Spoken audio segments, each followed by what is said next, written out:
Hi everyone, this is Sagar Shah and welcome to the tie breaks of round 2. Today we have two Indians who are going to fight it out and the games have already begun. It's Nihal Sareen versus Eltat Safarli and Adhiban versus Yu Yangyi. I'm going to be doing the live streaming of these two games and I hope to interact with all of you and we will discuss all the interesting parts of the games. So all of you who are watching this live, please do give a shout out here and let's begin with the analysis. Okay, so we have a few people here: Pratik Kumar, Sudhakar, Marzook, Death Reaper. Welcome all of you to the show. Okay, well, first of all, let's just get right into the action because we are slightly late and the game has already begun. So let's first look at what's happening here. This is the game Safarli versus Nihal, the first game of the 25 minutes plus 10 seconds increment. And it has been Italian over here and Nihal has played. Let's just look at how the moves have gone until now. So it was bishop c4, bishop c5, c3, knight f6 and b4. Okay, this is pretty different. Bishop e7 and d3. This is how it has been played. Castles, castles, and here it's black to move now. Okay guys, so what do you think about Nihal's chances over here? Do you think he will be able to manage after yesterday's piece blunder? You know, he blundered really badly in yesterday's game. He's a fighter, but you never know. So a few people here who I would like to shout out to. There are many, but Mithun Raj, Anna Rose, Jayesh Talk, Subodh Patil, Ankit Gavit, Priyangshu Sur, Bhargav Dhimar, Aniket Thakkar, Venkatesh Hari, Savita Subraya. So many people over here. Of course, it will be very difficult to take the names of everyone. But yeah, Kavyansh Agarwal, Ram Kumar, Chess Gnan, Aniket Thakkar, Nilesh Dikshit, all of you welcome. This is going to be a rocking tie break. We are going to have a lot of fun, but I just hope that both Nihal and Adhiban are able to do well.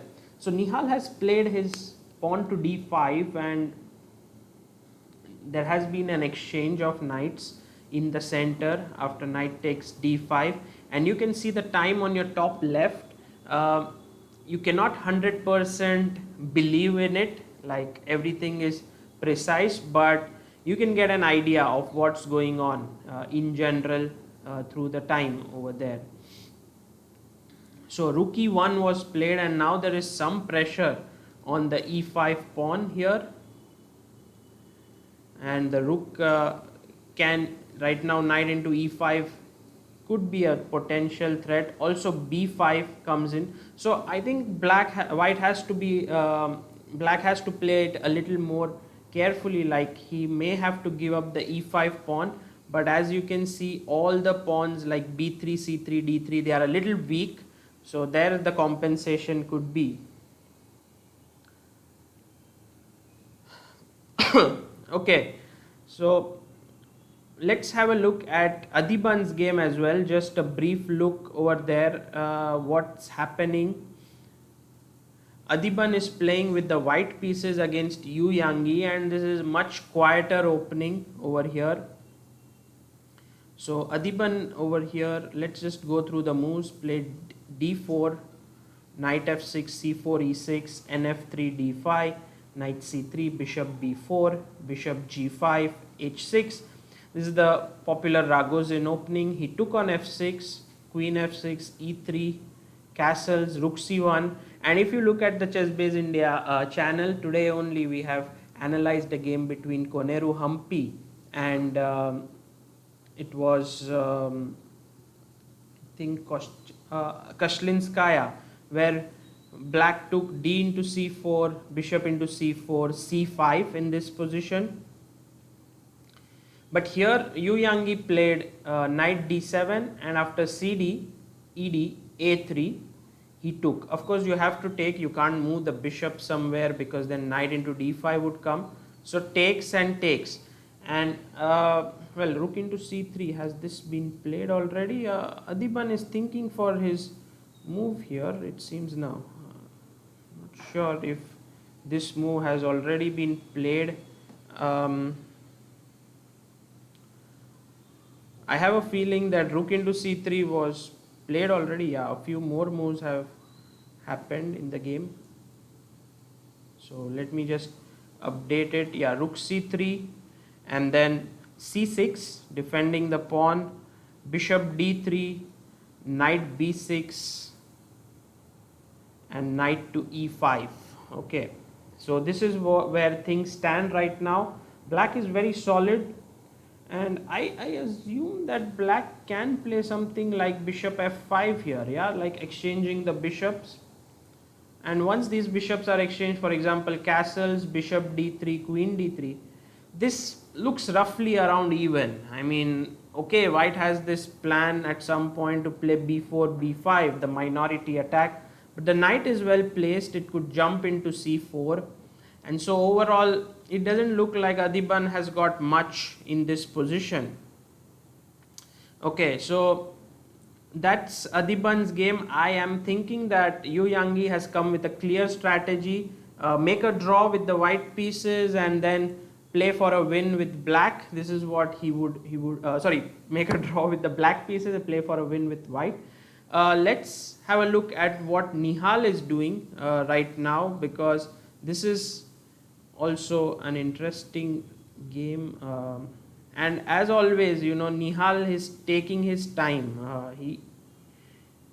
He doesn't like to play very fast, and this is one of the points. Will he be able to adjust to the new situation where he has to make his moves much faster than the classical game?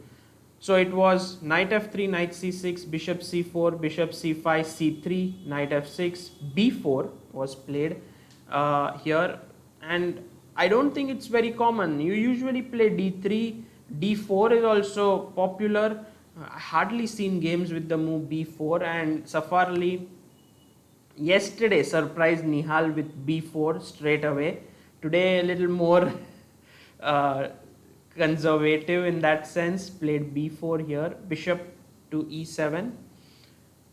And yeah, playing b5 doesn't make sense because after knight a5 you are attacking this bishop here. So first d3, defending his own e4 pawn, and Nihal just castled, you know, he's okay, because I don't think b5 really would be any good. I could just play d6 and take the bishop. It looks very strong anyway. And then e4 would be hanging. So first castles was played, and here Nihal immediately played d5. Pretty strong move in the center, and after takes he took back with the knight. So black has played the opening really well, and here rook e1 was played by Safarli, putting pressure on the pawn. The game has continued a bit, so let's just have a look at the moves. Bishop g4, pinning the knight, and now h3, bishop h5, okay, b5, knight a5, and rook to e5. So interesting chess by Safarli. Directly he's taken this pawn, attacked the knight on d5, attacked the bishop on h5. Wow.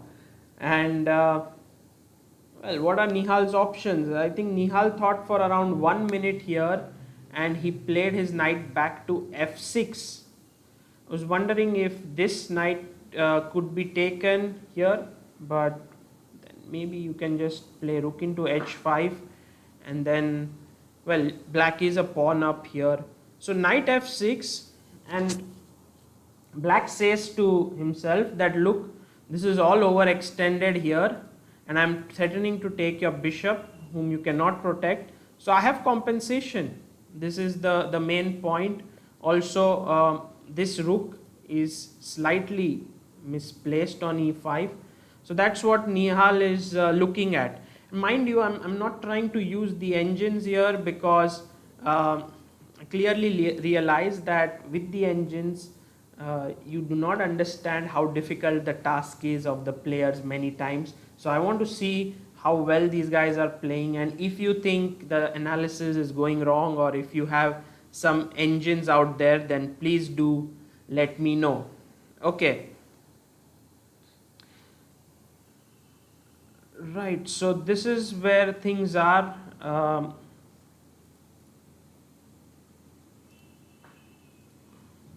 And we have a few people here who are commenting. Guys, if you have any questions, do let me know in the comment section below. I see that people are fighting about Ali Reza being better than Nihal and stuff like this. Well, my personal opinion is that these guys are just so good. There's no point in comparing each other. We'll get to know when the time is right. Like Ali Reza, I think, has beaten Nihal in the past, and Nihal recently beat him in the Blitz. So all of them are pretty good. Uh, well, if Nihal wins this round, will he be able to defeat Mamedyarov? Well, let's see. I mean, Safarli is the second of Mamedyarov. So first you beat the second, and then you go to the next guy and see if you can beat him. By the way, knight f6 has been played in this position, and now Safarli is thinking for his moves over here. What can he do? This is the point. Shashi Kumar says, the blackout, can you explain? Well, this is pretty difficult, I guess. It happens with many players, and as I have written in my today's article, blackouts don't really happen out of the blue.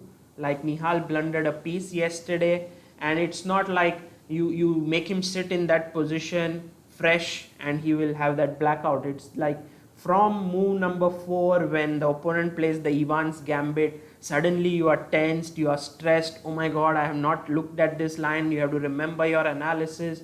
This starts putting pressure bit by bit, and then he thinks for a lot of moves, comes down to 2 minutes, 3 minutes on his clock. Naturally, all these pressures accumulate, and well, this is what happens. Chess is really a very, very lethal game, and many people do not believe it. But recently, there was this article on ESPN where they said, chess players lose nearly 10 to 12 kgs, something like this, in a world championship match with all the proper research being done, and then suddenly everyone is like, what is this so dangerous? Also, I read that when Federer plays tennis, 1 hour of his tennis is equal to 2 hours of chess. So I mean, when you're playing chess, you're actually working out, but not those friendly blitz game. It has to be serious games that you're playing, and this is what Nihal was doing that day. And of course, with all this stress, it's quite possible to blunder. Okay, so right now we're going to look at the 2 games of Adhiban and Nihal, so we won't be looking at too many other games, but let's look at how Adhiban is doing. There were a few more moves that took place in his game. We had seen until the point where he had played bishop into c3, rook c3, c6, bishop d3, knight b6, knight e5, and bishop f5 is what I thought, but Yu Yangyi played knight d7, knight f3, knight b6, and then knight went to e5, knight d7. Is this a draw? Well, you can bank on Adhiban not taking a draw, at least with the white pieces. He took, and then castled, rook f8.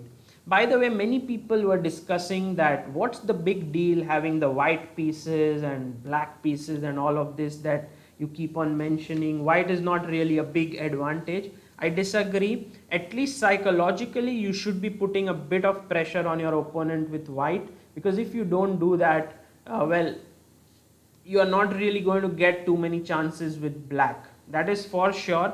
At least against these top players like Yu Yangyi, Adhiban has to take his chances with the white pieces. And here, well, this is a very common structure. It's called the Carlsbad structure.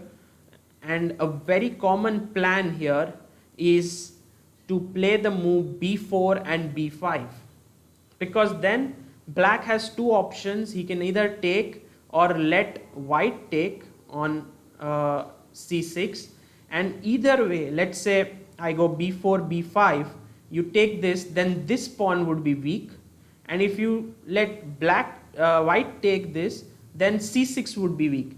So this is a very normal plan, and I think Adhiban will go for this one in the game, but how to execute it properly is what he will be looking at, because with no knights on the board, I feel it's a slight disadvantage for white, but at the same time it's an advantage as well, because now the king side attacking chance, which usually happens, let's say I go queen g5, get my rook up, push my pawns down the board, this is less dangerous. But at the same time, even if I go b4 b5 and take, then I do not have a knight to get to the c5 square. I cannot attack the c6 pawn so effectively.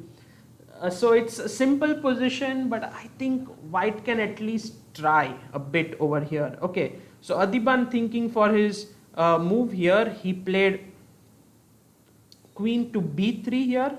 Okay, well, b4 b5 not immediately, rook a b8, queen a4, a6 was played, and now queen to a5. So he's getting into this position where he would like to put his queen here, then slowly get this. But believe me, b4 b5 will come at some point, unless there's something really drastic which will happen on the king side. This is going to come on the board. Okay, let's look at how Nihal's game is progressing. Very surprising that Safarli is still thinking for his move here. After knight f6, he's down to 14 minutes. If I'm right, by the way, just made his move now. I think, yeah, Safarli is taking a lot of time on the clock. Okay, let's just look at it here. His last move, okay, he hasn't played it yet. This is the position on the board. We have knight to f6, and let's try to understand the options. First threat is, this is hanging. Can I do knight d2? Looks normal. If you take knight into c4, I can take knight takes c4, and seems okay. So black has to look for compensation here. He's a pawn down.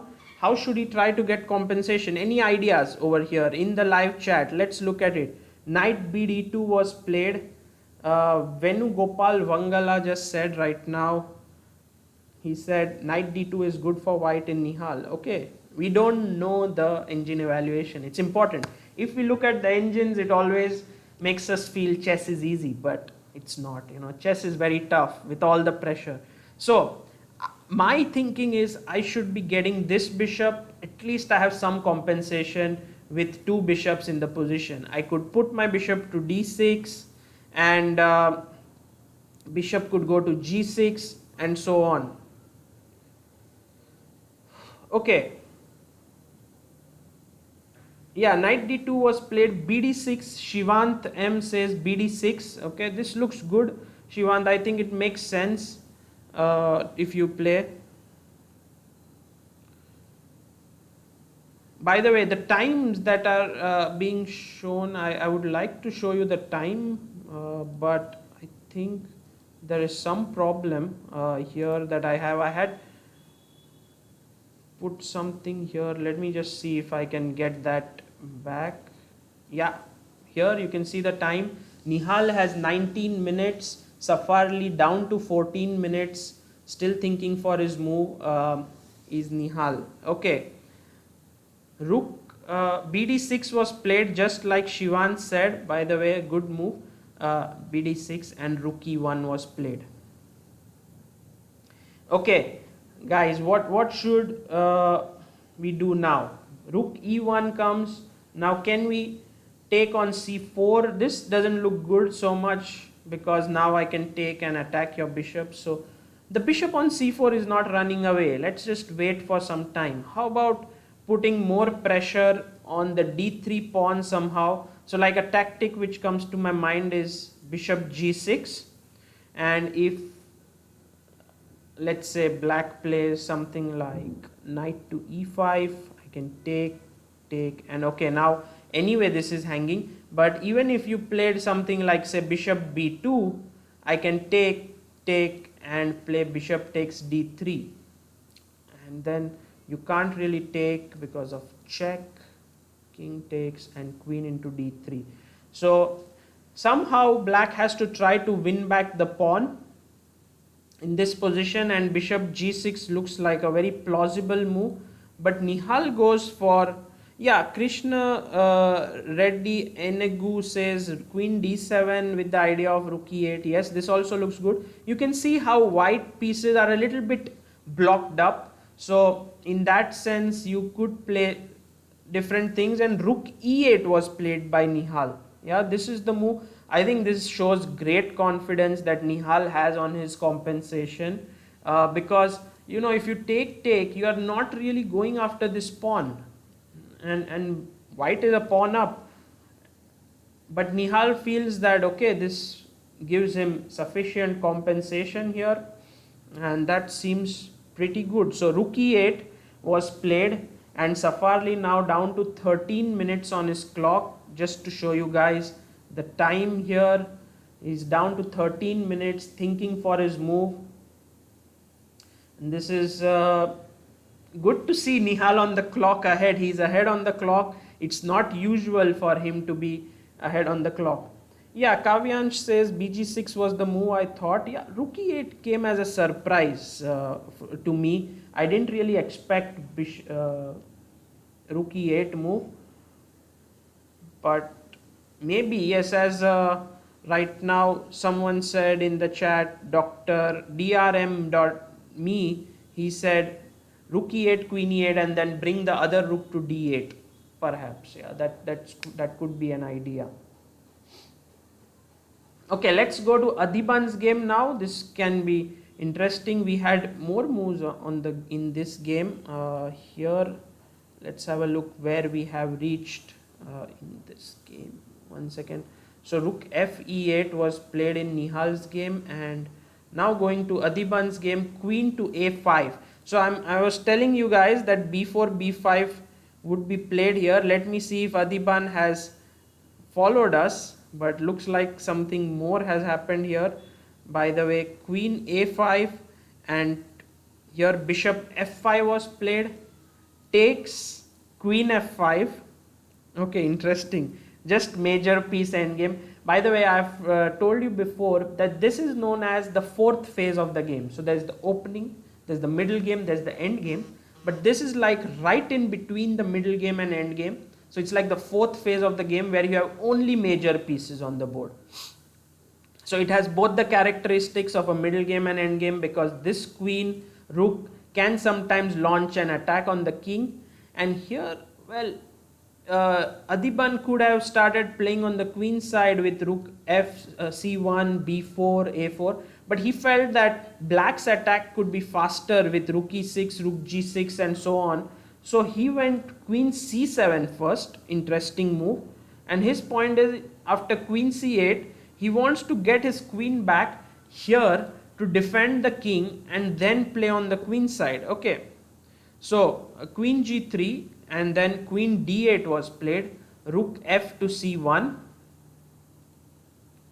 Okay, yeah, sorry, I was just maybe I missed the board, but yeah, rook f c1 was played here. The bishops were exchanged, by the way, and we reached this position. So what I was trying to explain is Adhiban could start playing on the queen side already, but he was afraid that black would get an attack on the king side, and that's the reason why he played over here queen to c7, queen c8, queen g3, and then queen d8, rook f c1, queen b6, rook 1 c2, And oh my god, that's just a blunder, yeah. Rook 1 c2. Guys, did you see that? Adhiban just blundered. Black to play. In the chat, let's see if guys anyone can find this very quickly. Yeah, black to play. Adhiban blundered a pawn. Okay. Some people already are ahead of me, but all those who haven't seen the move yet, black to play and win a pawn. I'm very surprised Adhiban made a blunder like this. Yes, Shivant is right. And let me see if few more people get this. Because he could have just played b4. I am wondering why he didn't do this. Okay, maybe he was afraid of a5, possible. But yeah, queen d4. So there are a few people, DRM, me, Tejas Kawale says, what is this? Indians are blacking out each day. No, this is not a blackout. Come on. This is like a mild sort of, you blundered a pawn. And it's also a tactical thing, not just hanging a piece. Okay, more than law, Shyam Krishnan, Aneeth Chess, Queen takes d4, Mithun Raj. Yeah, every one of you got it. Prakhar Gupta, Pratik Kumar, Piyush Taunk, Riddhikesh, Hariharan, Sudhakar, Sanjay Kamble, Aradhya Garg, Prakhar Gupta, Azlana Abdul Karim. Yeah, a lot of people here, all of you got this move. It's a big shock to Adhiban, I would say. Can he hold this endgame? I have my doubts now. He played h3 here, which is good thinking. Let me see how much time he took for this move h3. He took 11 seconds. So basically, this is Adhiban, he blundered, but he made his move quickly. And if he manages to hold this to a draw, this will be phenomenal. But I have my doubts. Just a plain pawn down against a guy like Yu Yangyi is not going to be easy. Queen e4, rook d2. Suddenly now all these minority attacks and all go out of the window. Your pawn down. Rook b3, rook d7. This is Black is going to enjoy himself. That's for sure. Okay, let's go back to Nihal's game now and see how he's continuing, because he played this move rook to e8 last, and did white take on e8. Let's have a look here. I'm not so sure what happened there. Nihal, no, he didn't take. Okay, so the last move was g4. Interesting. Bishop g6 and d4. Wow. I seriously feel black has good compensation now, because this king is feeling exposed. But you can jump in with your knight anytime, and now the big threat is bishop f1 to g2, trying to save your bishop in the position. So I think Nihal will have to take this bishop here, or else this knight will suddenly start looking very funny on a5.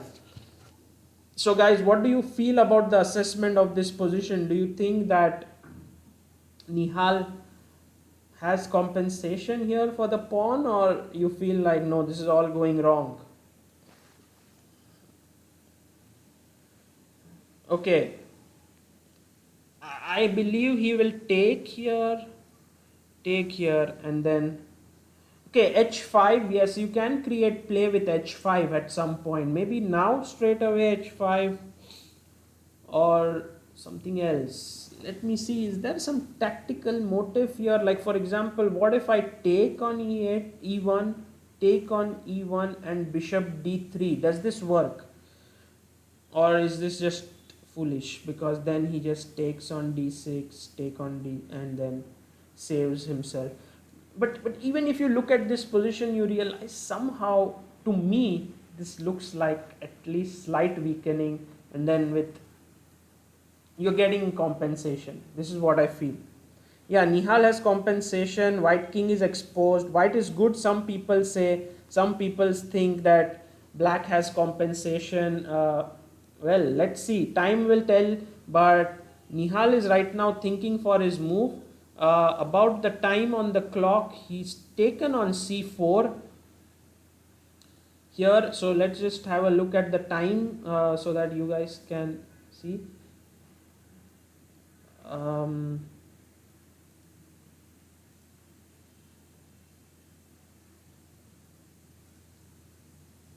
just a second. Let's get this board here. Yeah. Okay, so he took on c4. Knight takes c4. He took back in this position, and then queen to d7. So this is what has been played already on the board. Knight takes c4 and queen d7. So Nihal is taking it slow. He believes in his position and he feels that he has compensation. Now the attack is on the b5 pawn. And let's see how to defend it. For example, if you play a4, do you think this works? Interesting. Take, take, check, and now if king f1. Now this looks horrible. Let me see if I can just take on e1, right? Here this should be lost somehow. I mean, you have to take with the king, then rook e8, and a lot of stuff would come in. Even queen h3, this is bad. Queen d7 has a double attack in this position, also threatening to take here. Okay, Safarli has to be careful here. Queen d7, and he's also running low on time, so that's not a good news for the Azeri player. He's down to 7 minutes, just 7 minutes on his clock. And yeah, this doesn't look so good.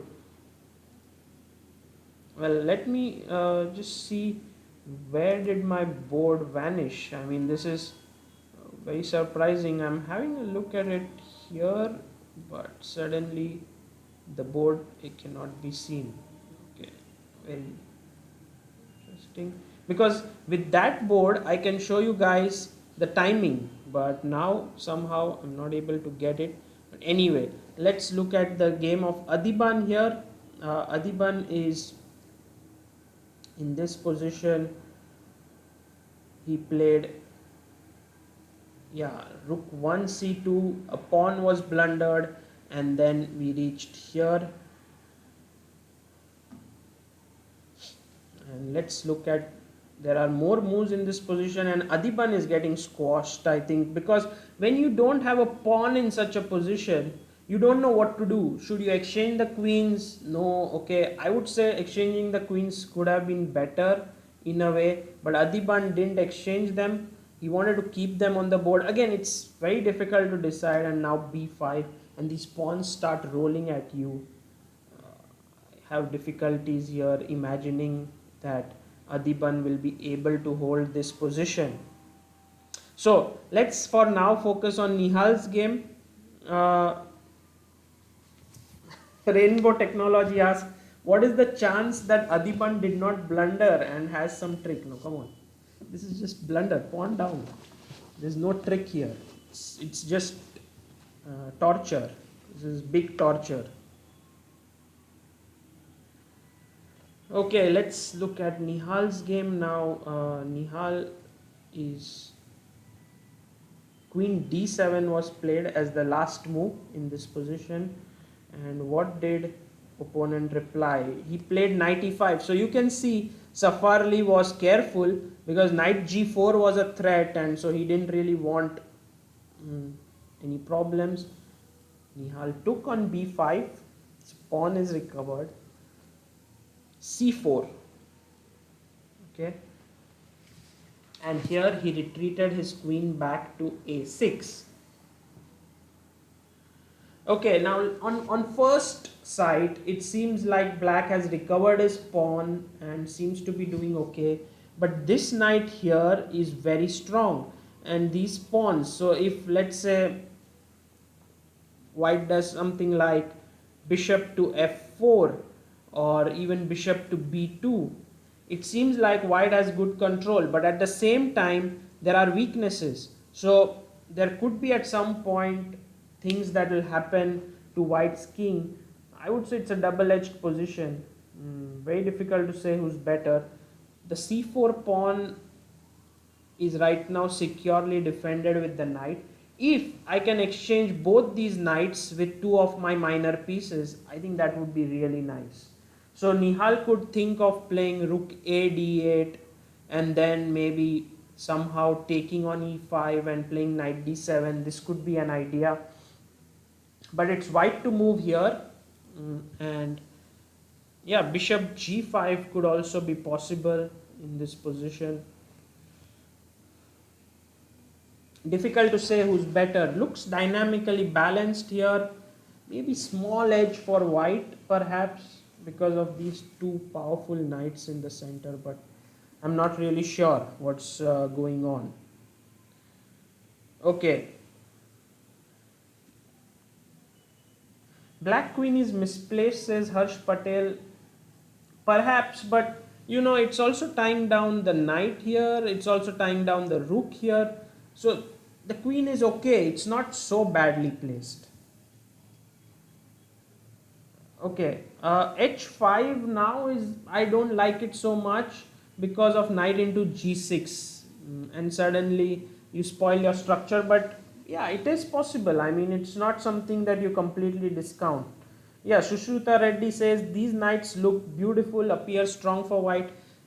Yeah, the knights look really good, but imagine we take off the knights. Okay, a magical line. Yeah, let's do a magical line. Takes, and something like this. Then suddenly you realize that, okay, now I can take on e5, c4 is weak. So in general, white's position is just hanging in. If his two knights somehow are removed from the center, this could be really nice for black. But yes, for now the knights are doing really well.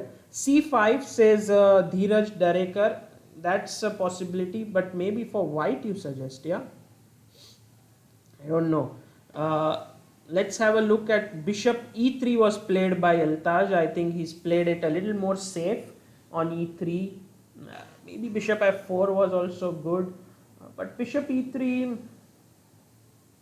yeah, now Nihal has a move here. He can do c5 ideas here. He can do stuff like b5, someone suggested. I don't know if that is good, but okay, that's a possibility. Rook a d8 could come in. Okay, bishop e3. Now let's see what's going to happen next. c5 is nice, yeah. Let's try to guess. If you guys can guess, play like Nihal. What should black do here? Rook a d8, says Shyam Krishnan. Quest A says knight e4. Dark Gaming also knight e4. Rahul Bhagwat says rook d8. Okay, interesting. Priyangshu Sur, queen b3. Okay, white's move, yeah. Time. Let's look at the time, by the way. All those who are interested in the time. White has 4 minutes. Black has 13 minutes. Wow, Nihal, this is amazing. Nihal is suddenly taking care of his time. This is what we love right now. I mean, he takes so much time. Sometimes 18 minutes for a move, 17 minutes. But now when it's rapid, he's adjusted his mindset and he's like this bullet monster trying to play fast. Let's see if he can manage to put Altad Safarli under pressure. Down to 4 minutes is white. Okay. c5, many people, Shrestha, Tiwari, Sudhakar says c5, Himang Ghosh says h6. I don't like h6 so much because even knight g6, you just break your structure there. Bishop e4 says chip s and swap the knight. Yeah, looks very logical. Bishop e4. Sudhakar c5. Sanjay Kamble knight e4. Saket Ralabhandi says bishop e4. So yeah, we're getting a lot of interesting moves, but mainly they are revolving around rook a d8, bishop e4, c5. These three options, and perhaps all three of them are good. That just shows how rich this position is and how Nihal is right now thinking. He's taking his time, he has a time advantage, so that's good to see. He's now down to 12 minutes. It's coming down, but still 8 minutes more than his opponent on the clock. So this is really good for Nihal's fans here. Okay, should we look at Adhiban's game? I know it feels really sad to look at that game. Every time I look at it, I feel like no, Adhiban is going to lose this. But we should be looking at this game. magically, if he somehow manages to save it, I feel he'll win the match. Because that is somehow a big boost to his confidence. uh, okay, let me see if somehow I can get back the board. This is what we want. Okay, I'm not able to get this in, but if I can successfully get the board in, then we all can see the timing on the clock. Okay, yes, I have been able to, but it has. Okay, so this is Adhiban's game here against Yu Yangyi, and yep, he has 10 minutes. So time is not an issue for Adhiban at all here. He has 10 minutes to Yu Yangyi's 9. But there is some improvement, yeah, in the position. If you look at it, he has now rook d4, a fixed square for his rooks. Okay, I hope this doesn't get fixed and I can look at this in between. Okay, so that's Adhiban's game here. Rook c1. Let me get the moves on our board.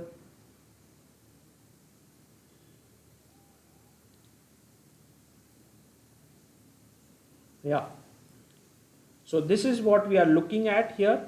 I feel there is a definite improvement in White's position here, because if you can now block rook d4, then another rook, suddenly you have pressure on this pawn and you could be thinking of e4 breaks. So Yu Yangyi has definitely not played this as well as he would like to. The last move was rook to e5, yeah, by Yu Yangyi. So okay, interesting.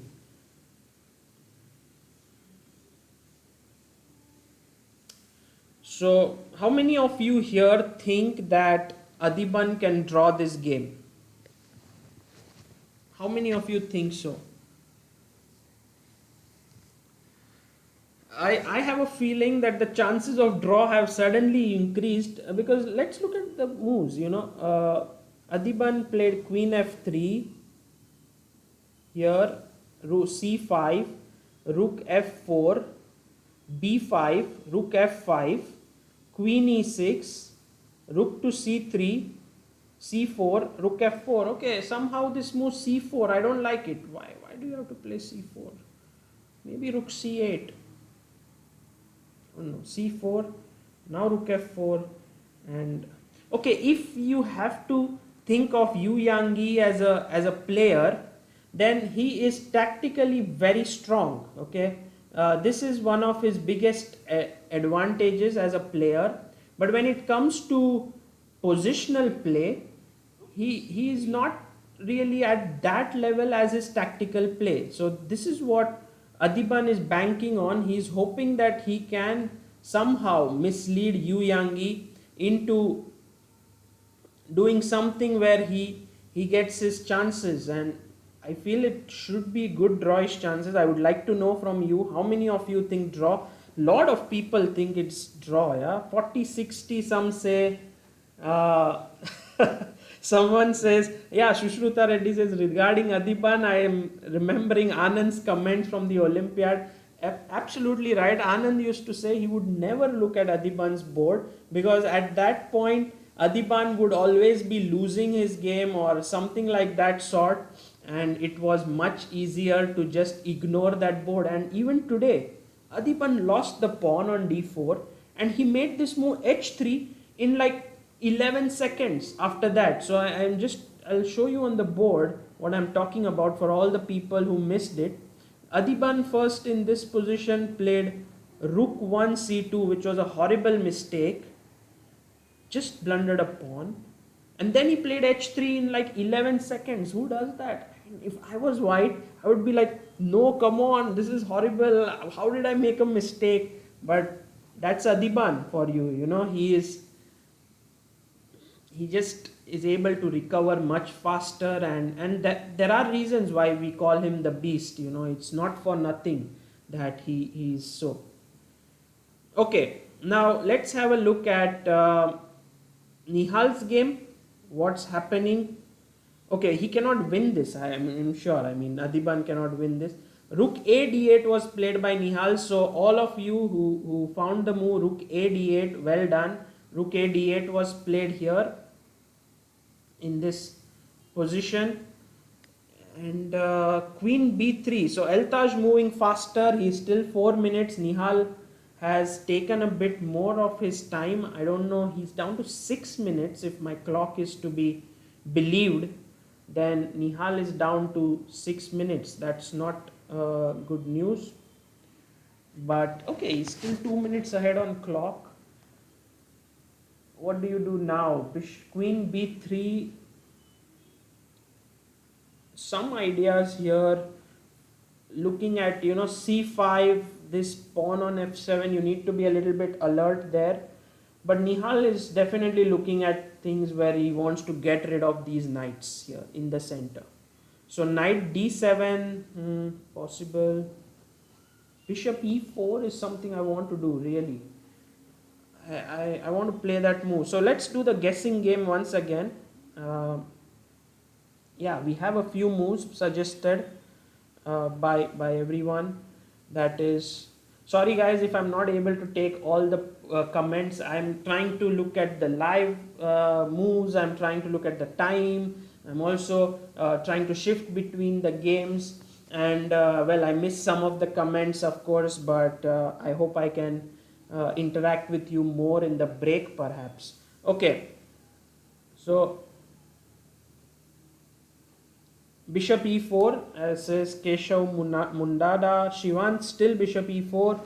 Akshat Sangvi Bishop e4. ND7 is moved by Ansh Agarwal. But yeah, Keshav Mundada, Rohit Bhautankar Bishop e4, Rahul Satpathy. Yeah, these are, and some people are still. So again, the moves are pretty similar. Knight d7, one move.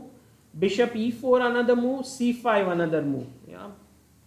Well, bishop e4, be careful of about f7 point, yeah.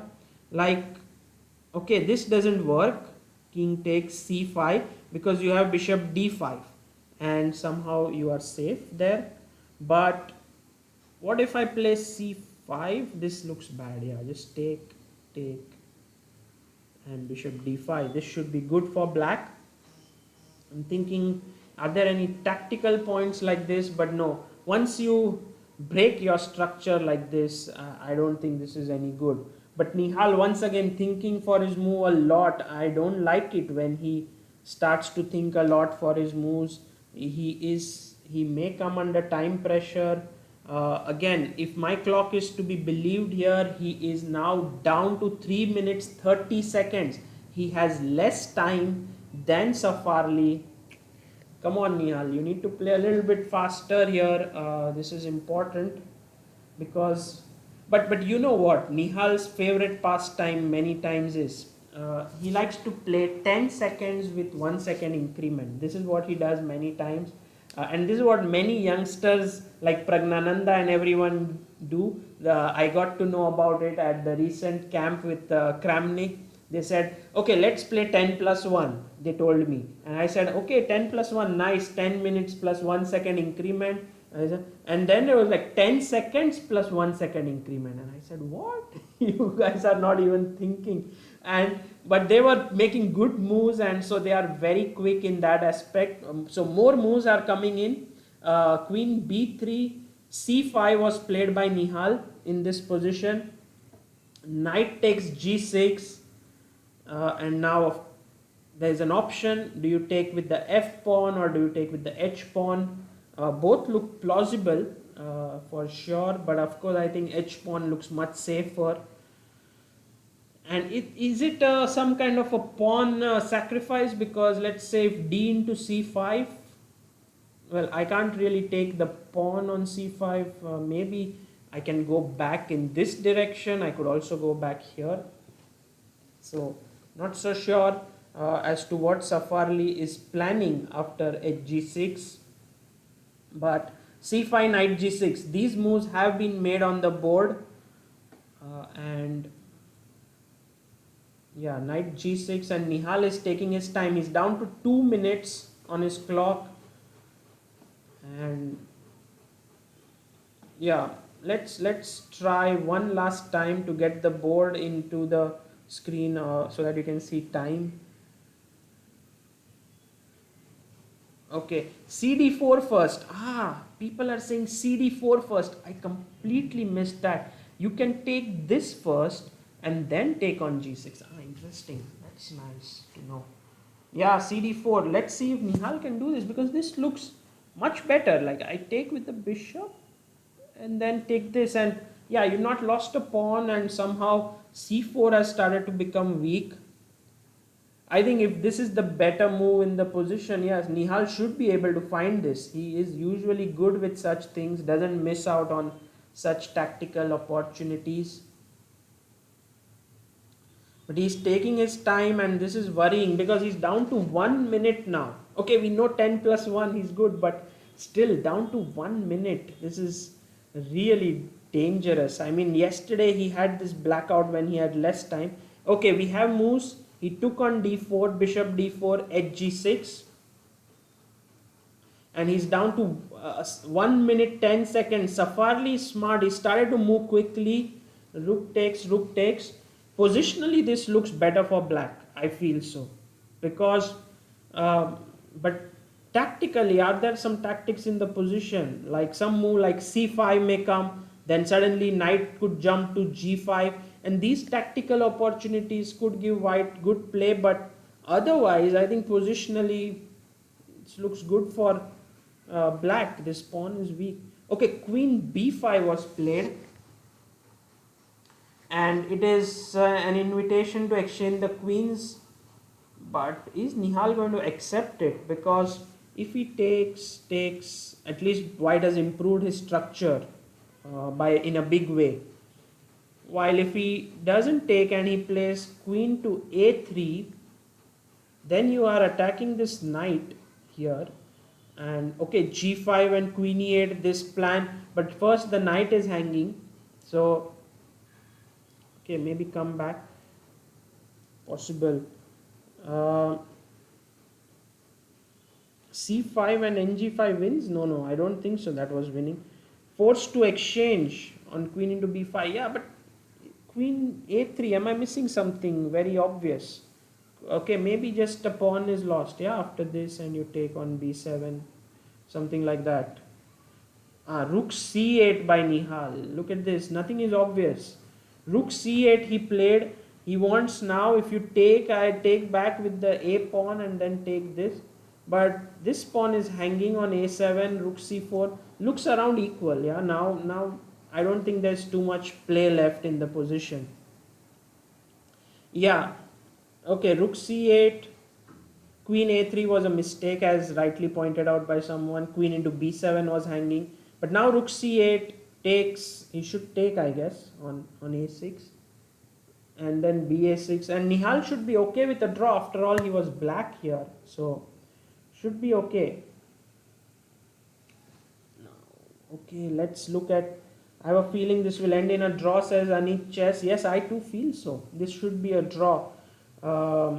Let's go to Adhiban's game very quickly, because maybe this guy could draw it. And if he draws it, as I have told you, if he makes a draw, guys, I am telling you he's going to beat Yu Yangyi in this match.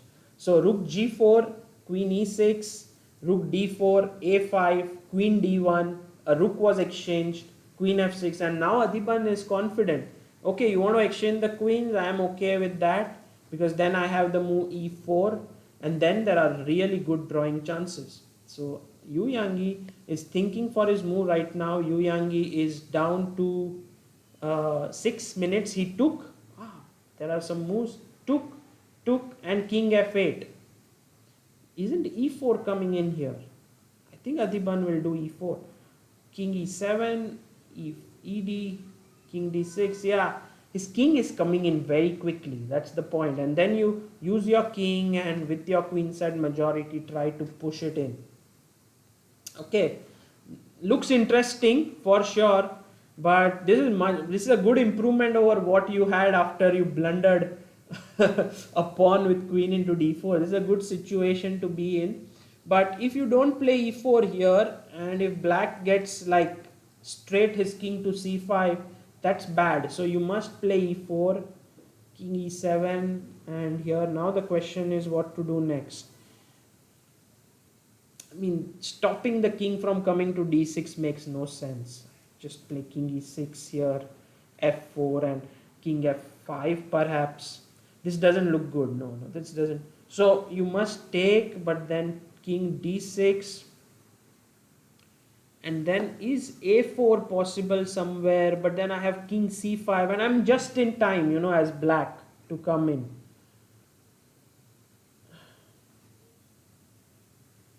Okay, Nihal's game, has there been any progress? Nihal's opponent did make a move. He didn't take on c4, on a6 or something like that. He played here rook to d1 in this position. So this is Nihal's game, and here bishop f4 by Nihal. Both players want each other to take on a6 or something like that, because okay, I couldn't take here because after queen a6, ba6, bishop f6, I'm losing a piece. So that's the reason why he first played his bishop to f4. Um, both players want each other to exchange the queens somehow. Uh, I think white will do it now and do that. Take and play bishop a7.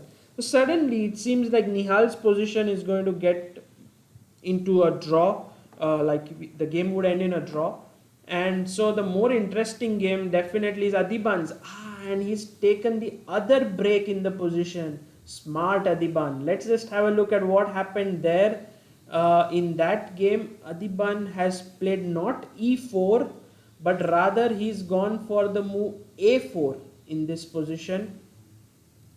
After king f8, I was thinking of e4 here, but he's played the move a4, and he says that if you play b4 now, I'll play e4, king e7, ed, and now your c4 pawn is hanging. So you're just not in time to get your king.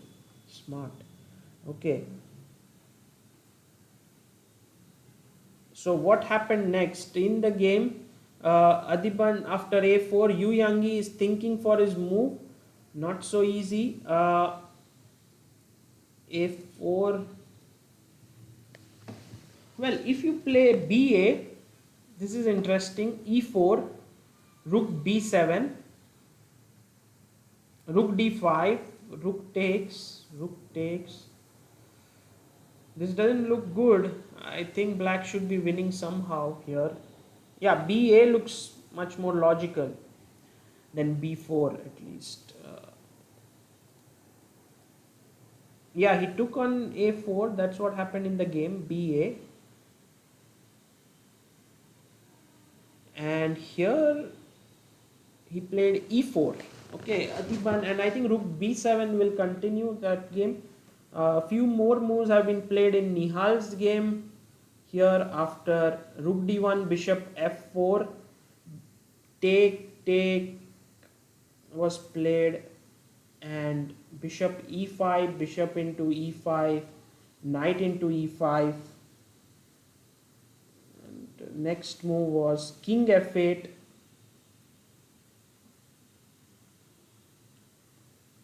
d6, rook d6, a5. So looks like white is getting some pressure in the position now. Rook a6 may come in,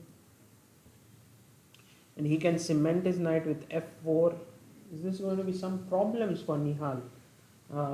That maybe he didn't play it so accurately towards the end. We have two interesting end games that are going on. And by the way, I did think correctly in the game. Yu Yangyi versus Adhiban, rook b7 was played. We'll come to that game shortly. But rook a6, rook c5, f4, rook c7, rook into a5, and knight e4. Okay, king g2, g5. So Nihal is a pawn down here.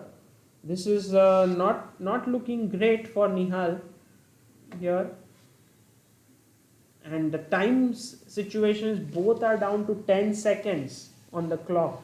But look at Nihal, yeah, he's tricky guy. King f3 will be met with knight d2, so his opponent took on g5 and now knight g5. I think black has drawing chances here because f6 is coming up, this pawn is weak, but yeah, surely it's a lot of pressure now. c5 was played by Safarli. Well, it was like as if Nihal would make a draw easily, but now he has to fight for it and he is under time pressure. And if we go to AD's game, as he's called, Adhiban, Beast, AD, lot of his names, in the chess world, there we have a position where rook b7 was played here, and then after rook takes d5 was played by Adhiban, maybe. Sorry, he played ed5, not rook d5, and then rook b4. Okay, interesting. I have a feeling that this should be lost. These three pawns against one looks really dangerous. But yeah, let's get back to Nihal's game. What's going on here? This is the position we have on the board. So the last knight g5, c5, knight e6, king here, and you cannot take on c5 because I can take on c5 and then knight d7 check and wins. So king e7 and now knight d3. Safarli has a big edge now. Look at this. This pawn is well protected by his knight and rook. This is attacking the pawn on a7. Things have turned out really not so well. Will Nihal be able to hold this now? King d7 and h4 playing on all sides of the board. Wow. So looks really stressful now, this position for Nihal with h4. He's also down. I mean, both players are down to their last few seconds on the clock.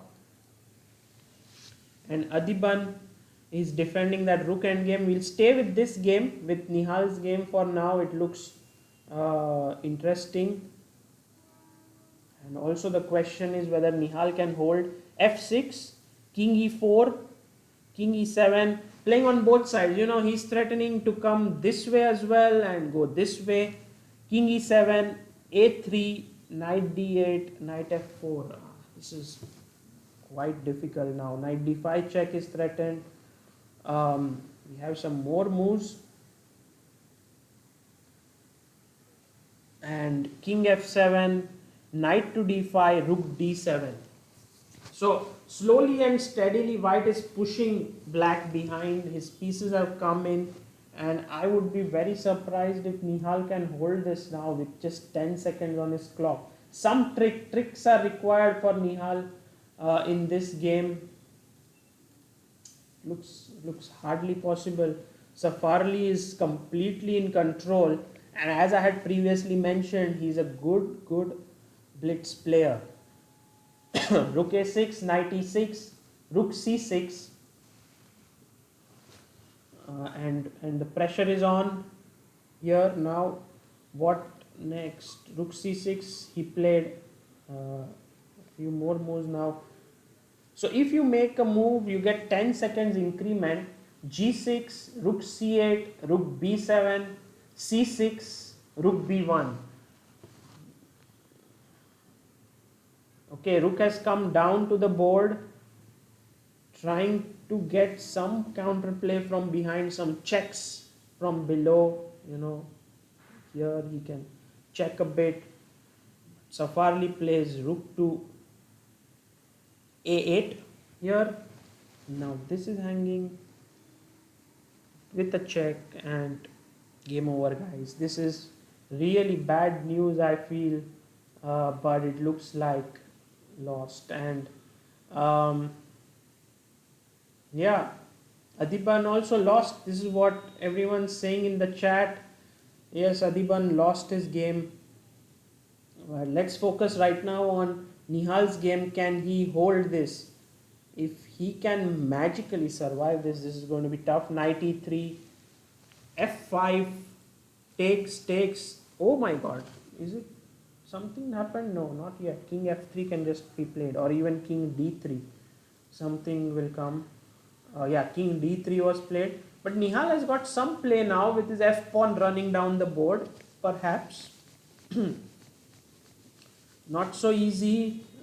He's a tricky guy, this young boy. Knight f4 check. And king has to stay in touch with the knight. King d2, rook e2. King d4, knight e6. Yeah. Is this going to be a brilliant save by Nihal? Knight f4. Safarli thinking now. He realizes, by the way, this is what Nihal is really good at. Traps. Yeah, he likes to trap his opponents. King d2, rook e2. Okay, this is interesting. Because their c7 is coming up, so it's not like it's just one-sided play. King d1. If you take here, there is this pawn pushing ahead, so maybe it's not so simple. Rook e2, king d1. He took on e3, c7, rook c3, and yeah, Safarli's got it. I think this is just lost. Okay, this rook will just swoop this pawn in, take this from either direction, and this pawn will queen.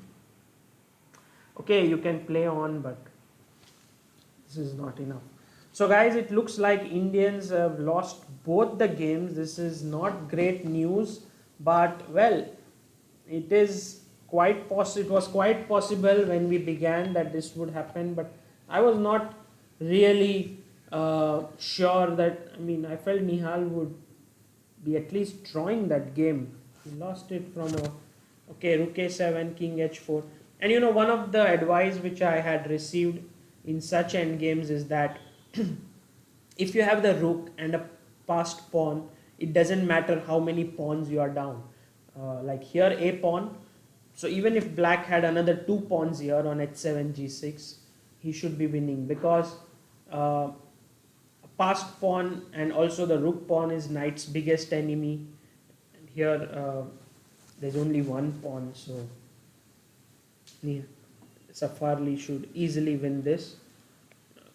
Well, before we start our post-mortem and try to understand what went wrong, let's try to finish off the game. King to e2. And yeah, resign the game. So the Nihal has resigned the game. Sorry, I haven't been following the chat. No, there are 2 games, by the way. Don't go away, guys. There are 2 games. There's one more game that will start in perhaps 10 minutes or so. One more rapid game. Nihal will play with the white pieces, while Adhiban will play with black. So Adhiban has a tougher task actually on hand, because he will be black now. I'll just take you through to the end of Adhiban's game, what happened there, because we were looking at it. Yeah, it was ED here, and then rook b4, rook d2, and then the king came in, rook b5, took another pawn, rook d4, just some trickery, king c5, rook f4, f6, king goes back, king is coming in. Okay, this was clinical by Yu Yangyi towards the end.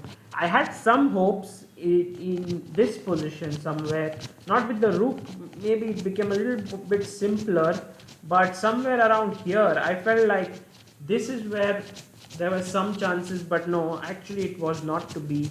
Yu Yangyi played it well, and here he exchanged the queens, and Adhiban lost. So that's how it is, guys. 1-0 down for Nihal. No, Nihal is not out. Nihal has to win this next rapid game to force. Now it was 25 minutes plus 10 seconds increment, and then it will be 10 plus 10. Well, I see someone saying here I'm going because I have exams tomorrow. Well, okay, we can wait for some time, because the next game will begin in a few minutes from now, and we will be looking at those games just to see which point Nihal. So Ratan Chandan says my exams also tomorrow. Okay, guys, I think you can study for some 10-15 minutes and then come back when the game begins. Yeah. Nihal should not exchange the queens. That's what Krishna Reddy said. Um, yeah, I mean, if you look at Nihal's game, somewhere around this point, I felt like black cannot be worse here. I mean, black is doing completely fine. He has all his pieces in the center doing absolutely okay. Then after queen b5, even if you take here, let's imagine you take here and you take here. Okay, a7 is hanging. So what? I mean, I could play just b6 one for a start. Okay, it's not great that you get your pawns sort of locked in by one pawn. a6 perhaps I could try. And there could be some other ways as well. Okay, rook c8, rook d1, bishop f4, takes, and now bishop e5. Okay, and suddenly this is where things started to get really bad. I don't know if Nihal had any way of playing more carefully here. Could he play g5 here with the idea of take and somehow, but then rook d4 and then this pawn is attacked. Suddenly some problems, yeah. Bishop e5, he took, and here, yeah, you cannot move your rook suddenly because rook d8 check and knight f7 is coming. Oops, sorry, this knight is gone crazy. But king f8, rook d6, and from here Safarli played beautifully. f4, rook c7, knight e4, g5, takes, c5. It's absolutely, this I think is lost because this knight and rook defend each.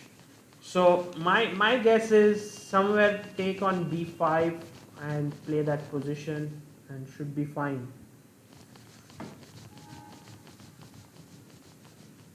Yeah, I guess we should meet for around 10-15 minutes. The next game will begin and we will be looking at that. So Rainbow Technology says Nihal has to work on his time management. Yes, perhaps he had an 8-minute advantage, but he didn't do it well. Piyush Patankar says, I'll have a cup of tea and be right back. Okay, Piyush, great. Have a cup of tea. When will the next game begin? Ishan Agrawal. I think it will begin in around 10-15 minutes. Maybe even sooner. It's like once everything is over, they just set the board back again and start. So it doesn't take too much time for the games to begin. Okay.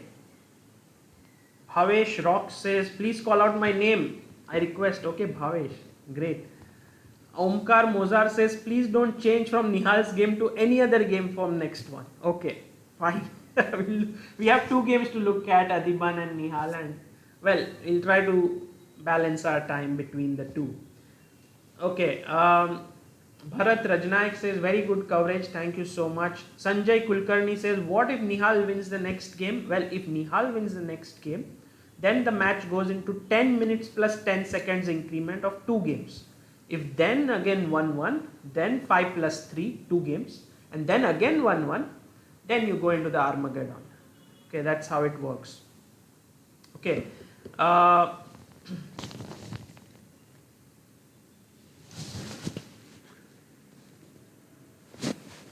Right, so there are a few more questions. Let me see if I can answer them. Anand Sivaraman says, what are the... I found this when Miro and Alex ignored Nihal completely. Well, of course, they have like 32 games to cover, or maybe less now, the tie breaks, maybe 12 or 13 games to cover. So you can't expect them to see everything.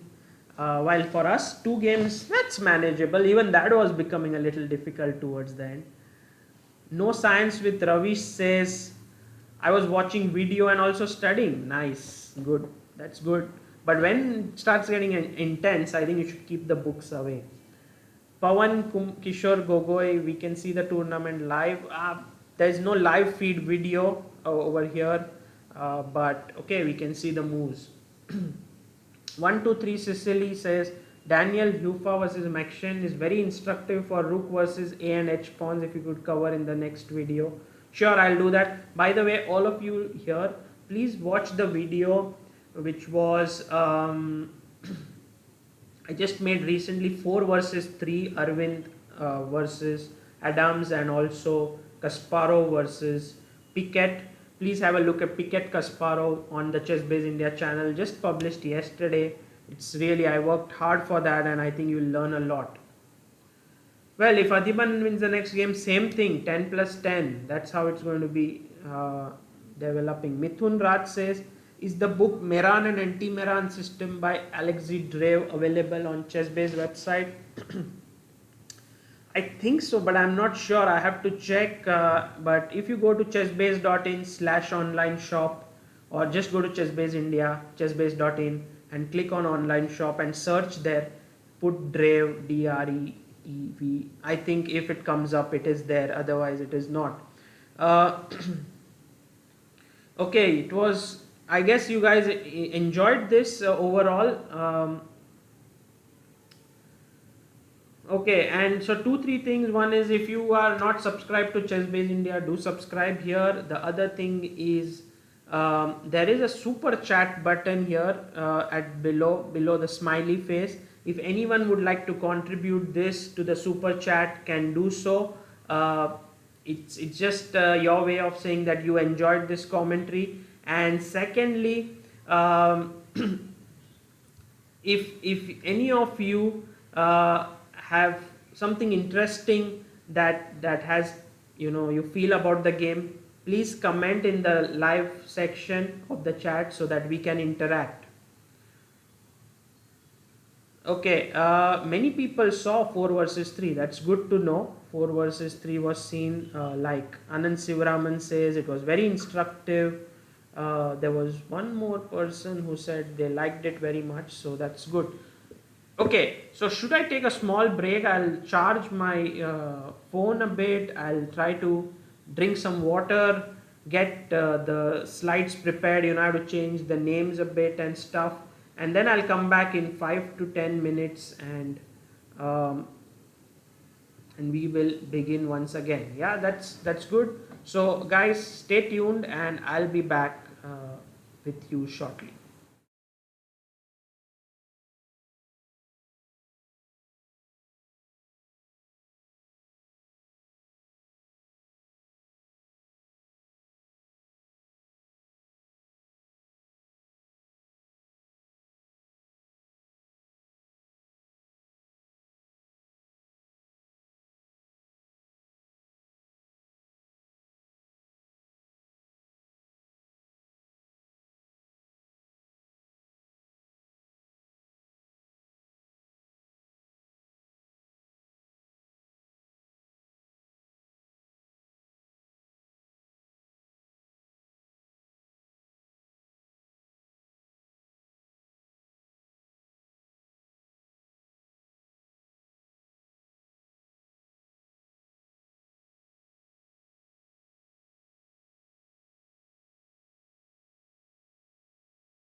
Hi everyone, this is Sagar Shah. I'm back to the game, and it's still not begun yet. But I thought, well, I could just come back and tell you about what would happen if Nihal were to win this game again. Like first game he lost, and now the second game. This is 25 plus 10 tiebreaker will begin now in some time. So if Nihal were to win this game, then we will go into 10 plus 10 minutes. Okay, but if Nihal loses it or draws it, then he's out. The same with Adhiban, he also lost. He blundered really badly. I was very surprised that Adhiban made such a big error. Also, Nihal's game was completely drawn, but well, it happens. So all the people here who are joining me in, like, great to see you all.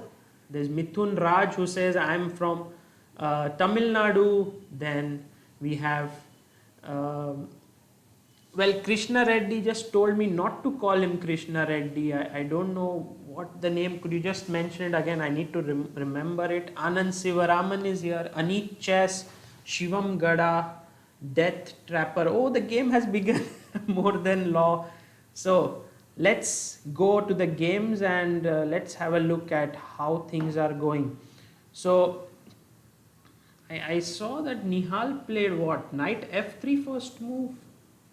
Looks interesting. He has to keep things under control. He cannot really let his opponent play something theoretical and go away with some lines where he has no chance. So let's just have a look at what happened.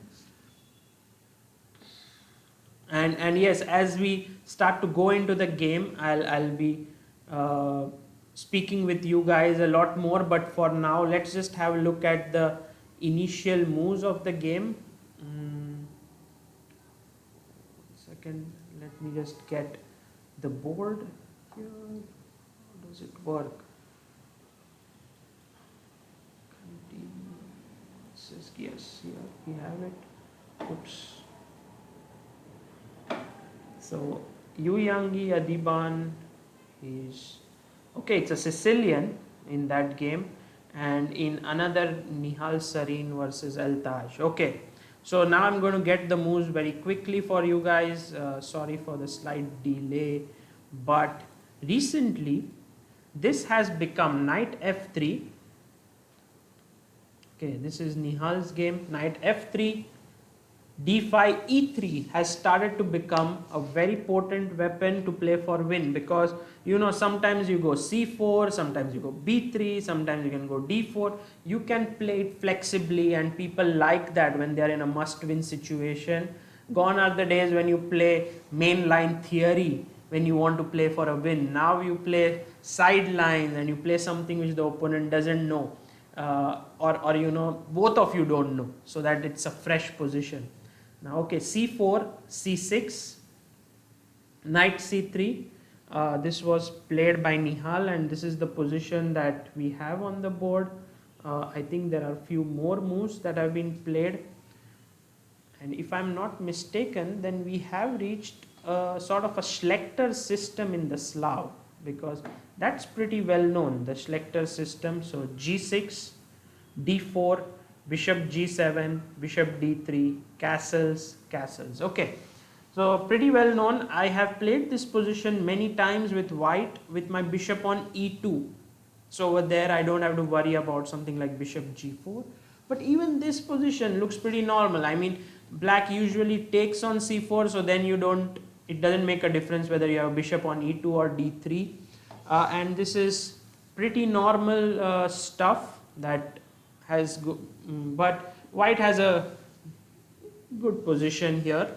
So we are going to witness something interesting. Okay, we have more moves here, and a lot of, it's like mainline theory, and Nihal has suddenly played this very quickly. D takes c4, bishop c4, bishop g4, you play h3 and take. So you give up the bishop pair, but white has loosened his control over the e5 square.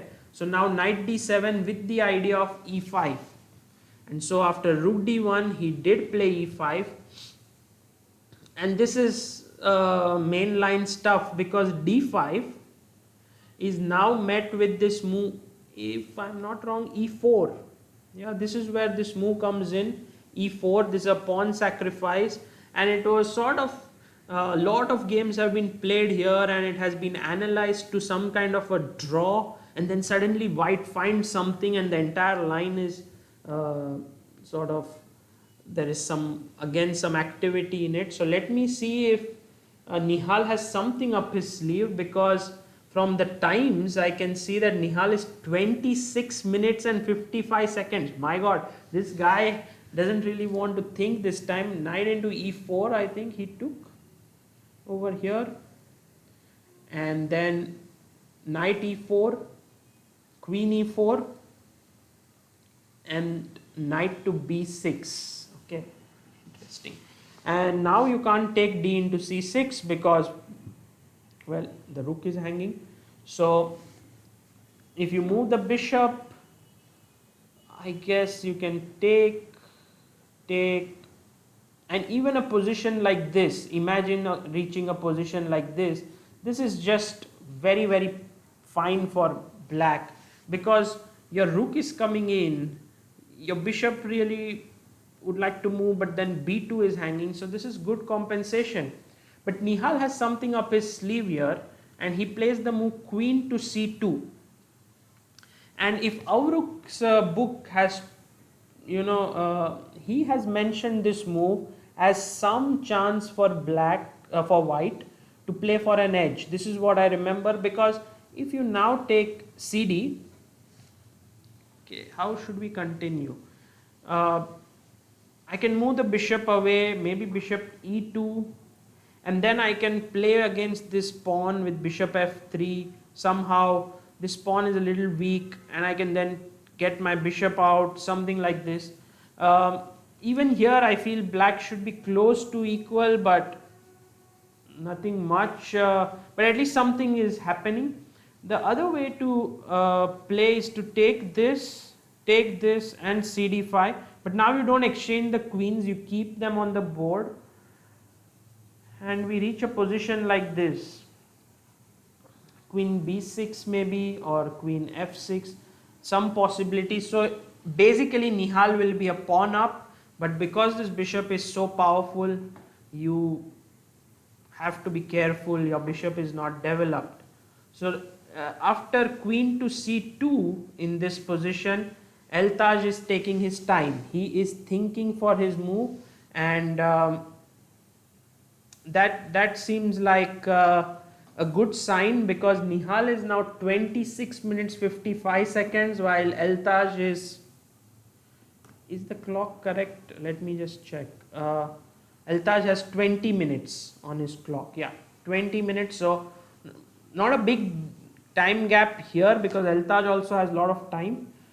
He's thinking of his possibilities. Let me just check if I can find on in ChessBase on reference. You do this reference and you find which games have been played in this position. And as I click on this reference button trying to find stuff in the mega database, I see that 8 games have reached this position. So that's interesting. Sorry, 10 games. And we have guys like Petrosyan, Sutovsky, Oleksienko, Heberla, Kole, many guys who've played this with the black side, even Akash Thakur, Rudolph, I think Anna Rudolph. And Nihal has played this before with Anna Rudolph, if I'm not wrong. Okay, this is interesting. Let me just open this game against Anna Rudolph. This was played back in Douglas 2017, so Isle of Man, and in that tournament Anna took cd, Nihal played bishop e2, rook c8, queen b3, queen c7, bg4. Okay, nice. You want to attack this rook, so if it moves, he loses the c file, And if you play f5, then suddenly this has opened up. So bishop f3, and now bishop into d5 will come with a check. So Nihal is well versed with these things. Cool. Rook f d8, bishop d2, queen c2, bishop a5. Interesting.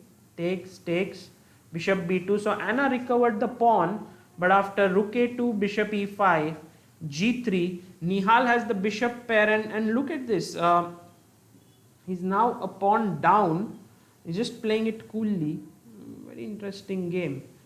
And he will manage to win this endgame, but I feel that it's not so great. So Nihal has to be careful not to land up in such a position.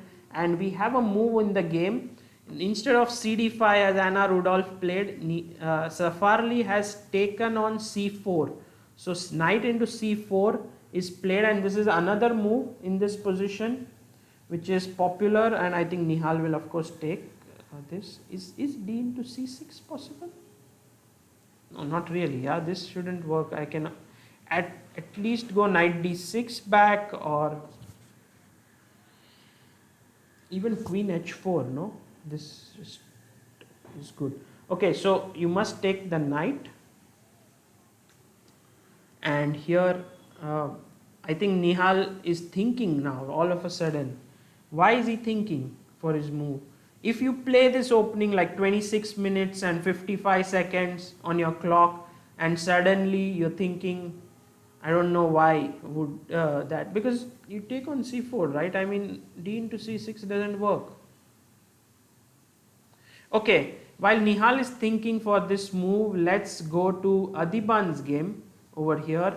And this is Adhiban has opened his, he's black this time against Yu Yangyi, and surprisingly Yu Yangyi goes for the main line of Najdorf. It's actually a good decision, as I said, because there are so many drawish lines over here.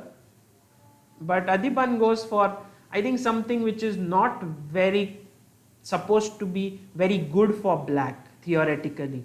He goes for g6, knight f3, bishop g7, sort of this dragon structure, Dragdorf they say, dragon plus Najdorf, queen e1, castles, king h1 and e5. Okay, interesting. So if black can get a structure like e into f4, bishop into f4 and put his knight on e5, he should be good. I'm always a little bit worried about this backward pawn and my knight jumping to d5, but this is what Sicilian players live with. You know, if you want some counterplay, you have to give something back. I'm thinking if f5 is possible here, because then somehow you shut down your bishop, you weaken the d5 square, but maybe Adhiban has ideas to just take and play d5 here and get his center rolling. This is what he may want to do. Okay, this is interesting. So Adhiban in this game, did his opponent play a move? He played, yeah, there have been some moves that have happened in the Adhiban game.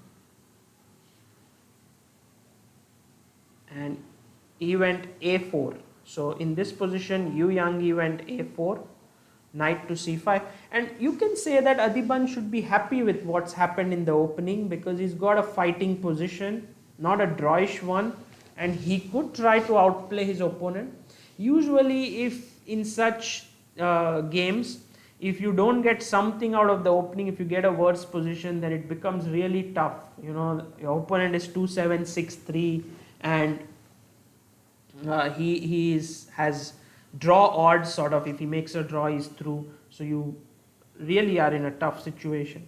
Now Nihal's game, I have a feeling that something, maybe the live broadcast has stopped in between, or maybe something has happened, gone wrong, because after knight into c4 in this position, there's no move being made for nearly 3 to 4 minutes. So that cannot be right. Yeah, I mean, Nihal will make his move very quickly over there.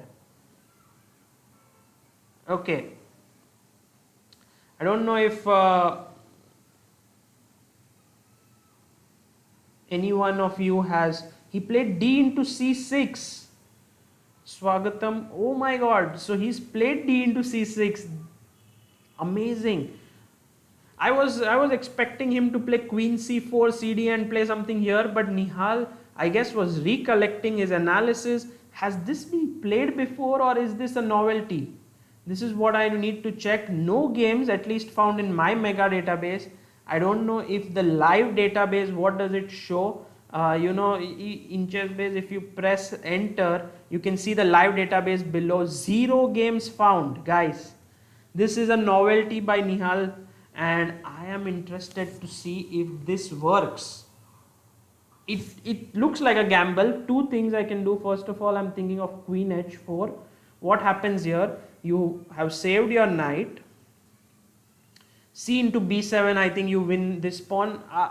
Also, a move like g3 is somewhere, okay, Safarli has played queen h4. Now g3, queen h3, possible. Even I am wondering if queen h5 is possible, because now if I take this, my rook is hanging. Oh my god. So Nihal has clearly taken a gamble here, and he played his move after 4 minutes 49 seconds. So is this something he's prepared? Because if he has not prepared this, it looks, I don't know the computer evaluation, but I'm just thinking about this. Okay, after CB 1 2 3 4 5 6 7, okay, I have 3 pawns for the piece at least, but after rook b8, how do you save this? Not so sure. Okay, Nihal now once again thinking. Safarli played queen h4 in just 1 minute 30 seconds. So,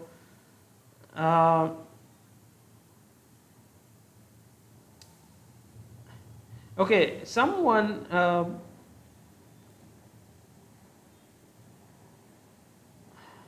okay, yeah, so now let's just have a look at what can we do. Rook d4 says Shivam, Aditya Aswal, Rajas Wagale. -2 says Jai Mahajan. Oh, -2 position. So Nihal has clearly gone something wrong.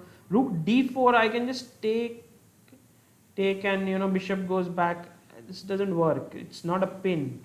So something is wrong. I mean, this is not the way to play this, because I think Nihal just missed queen h4 perhaps, and maybe he's not in the best frame of mind. Okay, he must have thought knight d6 and I could play queen c5 here or something else here, even c7, cb7. It's too many options there, but queen h4, yeah, this is a good move by Safarli, and the fact that Nihal is not playing his move clearly indicates that he's blundered something here.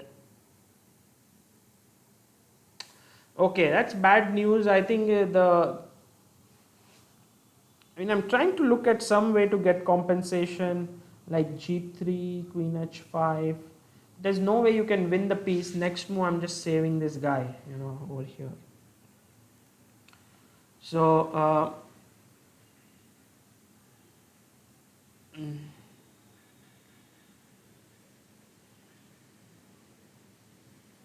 yeah, this is a strange sack, as Kramnik student says, as white is not even developed properly. Yeah, it is strange. I think Nihal just missed something. Yeah, as Swagatam Ghosh says, he missed queen h4. I agree. Yeah. Nihal got into tremendous pressure in this game. That seems true. Everyone feels like Nihal was expecting knight d6. Yeah, by the way, here g4 now, that's what was one suggested by Rohit Gokhale. But for starters, a position like this also is okay for black. I mean, this he can never lose. Already white king is very weak. But maybe I can do something better. For example, queen b5 here. No? Does this work? Yeah, perhaps this way. And even like, let's say queen here, take, and rook c8. This move perhaps. It's just bad. I mean, this doesn't look good. So I mean, if you have to play for a win, you had to take queen into c4 here, cd, and show that there is something, some new idea you have in this position, or else this would also be a draw. I think black has queen b6, queen f6, rook c8, all developing together. Okay, while Nihal is thinking for his move, he took c into b7 here. After 3 minutes of thinking, okay, rook b8 I guess will be played. Eltaj played within a minute rook b8, so clearly he is confident now about his position. And you know, this is how things change in chess. Chess is a very psychological game. If at some point Nihal was clearly crushing in this match, he was winning, suddenly one blunder, the bishop was gone. Then today he had a draw, I think, in the morning, and he didn't get it and he's just lost. Okay, rook to d7, Nihal plays. Maybe he proves us all wrong and he has all of this figured out, but looks doubtful. Also, some of the people have told me that this is a -2 position. So, yeah. But okay, let's see. It's not game over. He has 3 pawns. Still, something can happen. All the guys who are here, who left their studies and come, their exams are going on. Stay on, hang on for a while, you know, no need to run away. We can look at Adhiban's game and see what's going on there, because that looks another interesting battle. So Adhiban in this position, after knight c5, Yu Yangyi played queen h4, e into f4, bishop f4. Now I would have liked my knight to be on e5, but it's not there. And bishop e6. Now this is important. If black gets bishop e6, knight d7 and knight e5, that would be perfect. And I couldn't start with knight d7 here because knight d5 comes in. So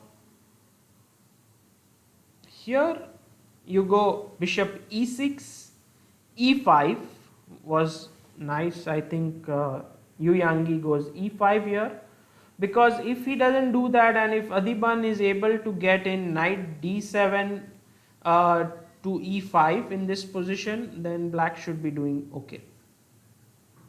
e5, and now Adhiban is thinking for his move. What should he do?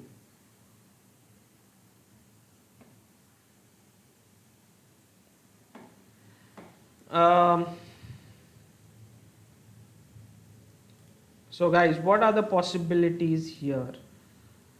After e5, Adhiban is thinking for his moves. I think d into e5, bishop into e5 looks risky. There is an attack on the queen, there is an attack on f6, and you really don't want to get into this pin here, somehow queen d8 or queen e7. Possible, but then rook a d1, yeah, this looks okay. And then I can, you know, try to, somehow this position looks okay. Yeah, okay, Nihal's game has some progress being made. Rook a b8, rook d7, knight b6, rook c7, bishop e5. And I think Nihal already knows that he is losing here because he's just 2 pawns for a piece. And for all the people who say -2 is not that much in rapid chess, it also depends on the position.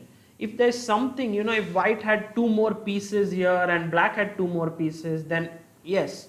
But this is just such a simple position. You move your rook, let's say here, he takes, and white doesn't even have his pieces in play.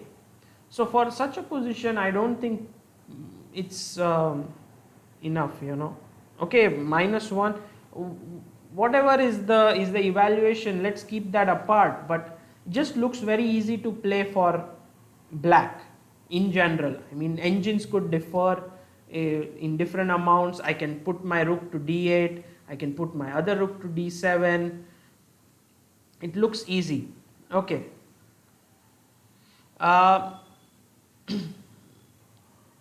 Okay, Rahul Anil Bhagwat says has contributed rupees 500 for this live chat, and he says, please don't declare, this is my Guru Dakshina. Well, Rahul, I have to declare because it's there in the bold over there, but thank you so much for contributing this, and I'm glad that you are enjoying this. As I've mentioned before, there's a button called super chat in your chat box below where you type. There's a dollar sign. If you would like to contribute to this chat, please do so.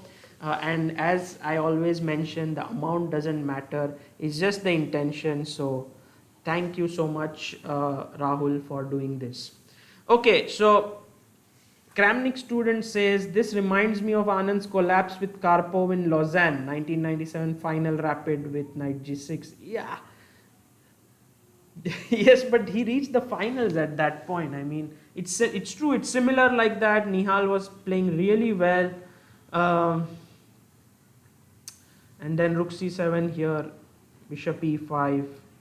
And did Nihal already resign the game, or okay? Some said he lost. Yeah, I think he'll fight till the end. That's for sure. Okay, bishop e5 has not been played yet. So in this position, or has it been played? The broadcast shows it's still after rook c7. This is the position.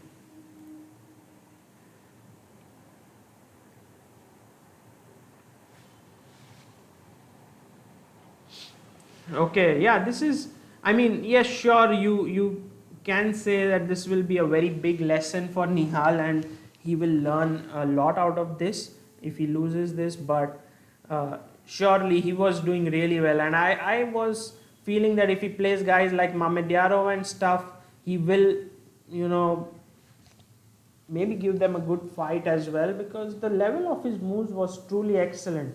But you know, psychology plays a big part in chess, and this is where he needs to improve perhaps, and this is what he will do. You remember that when Anand lost his game 6 against Gelfand, or was it game 7? Yeah, 7 I guess. He came back immediately in game 8 and won. And somehow, this is all years of experience where you can fight back and you can give that everything in the next game when you lose. And this is something which Nihal is learning at the age of 15. So this is good news for Indian chess. This is good. Okay, well, it shows it's drawn. The game is drawn. Nihal has accepted a draw. Okay, this is how it went. So Nihal took a practical decision here. Bishop e5, rook c7, rook c5, bishop g7, rook c7, bishop e5, and they agreed to a draw here. And Nihal, that means he's out of the World Cup. 1.5 he loses to, and yeah, Eltaj was better, but well, he has no reasons to continue the game. He's through to the next round, and yeah. Okay, so Nihal has drawn his game, and he's out of the World Cup, but we have one more guy still left. He's fighting on. That's Adhiban. Let's have a look at his game very quickly and try to see what happened here. So bishop e6, e5, Adhiban took bishop, no sorry, Adhiban played knight h5 here, interesting move, ed6, and played queen d8. Okay, and now okay, if you take queen d8, rook d8, then f4 is hanging, and then d6 falls back. So Yu Yangyi went bishop to g5. He wants to force f6 like move, which would clearly be not great in this position. It looks really ugly in the position. By the way, while we were speaking, I would like to give a shout out to Harish Kumar, who contributed 20 rupees to the chat. Thank you so much, Harish Kumar, for doing that. It was very kind of you. Okay. Now let's see. Yeah, Nihal is out of the World Cup. For all the people who are still asking the question, is Nihal out of the World Cup? Yes, he is. He's out, but what a great fight by the youngster.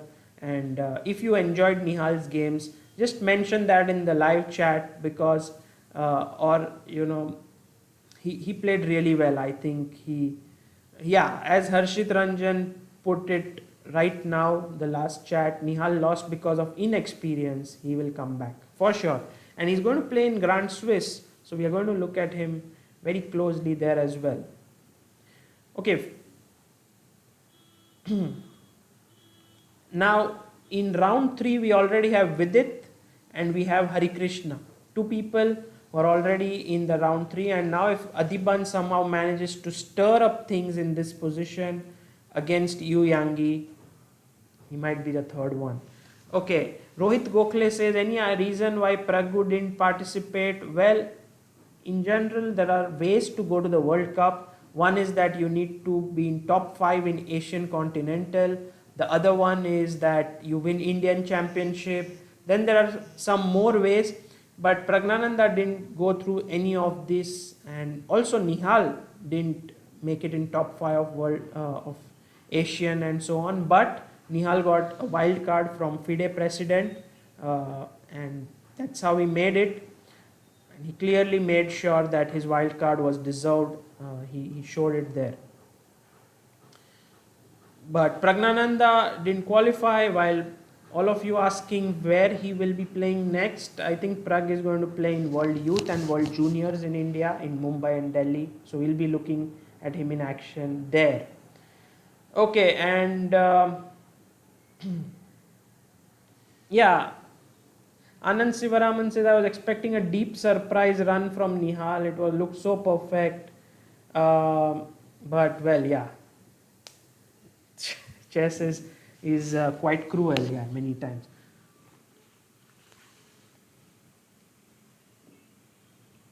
So let's look at this position now. This is Bishop G5, and let's see what Adhiban does, because Adhiban is really a fighter, and he did play f6 in this position, and after bishop e3 he took on d6. Now this is a complex position. Things have clarified a bit in the center, but if you try to, let's say, understand this position, then we can see that white pieces look really nicely posted, while black pieces look a little bit weird. But it's not very true, because first of all, I can play knight d3 at some point and play f5 and everything starts working really okay.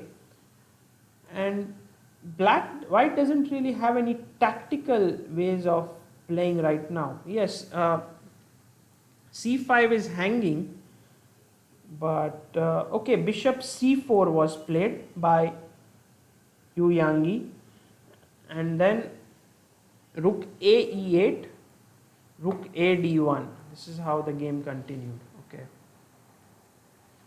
be careful. I mean, here, okay, I could play queen c7 maybe.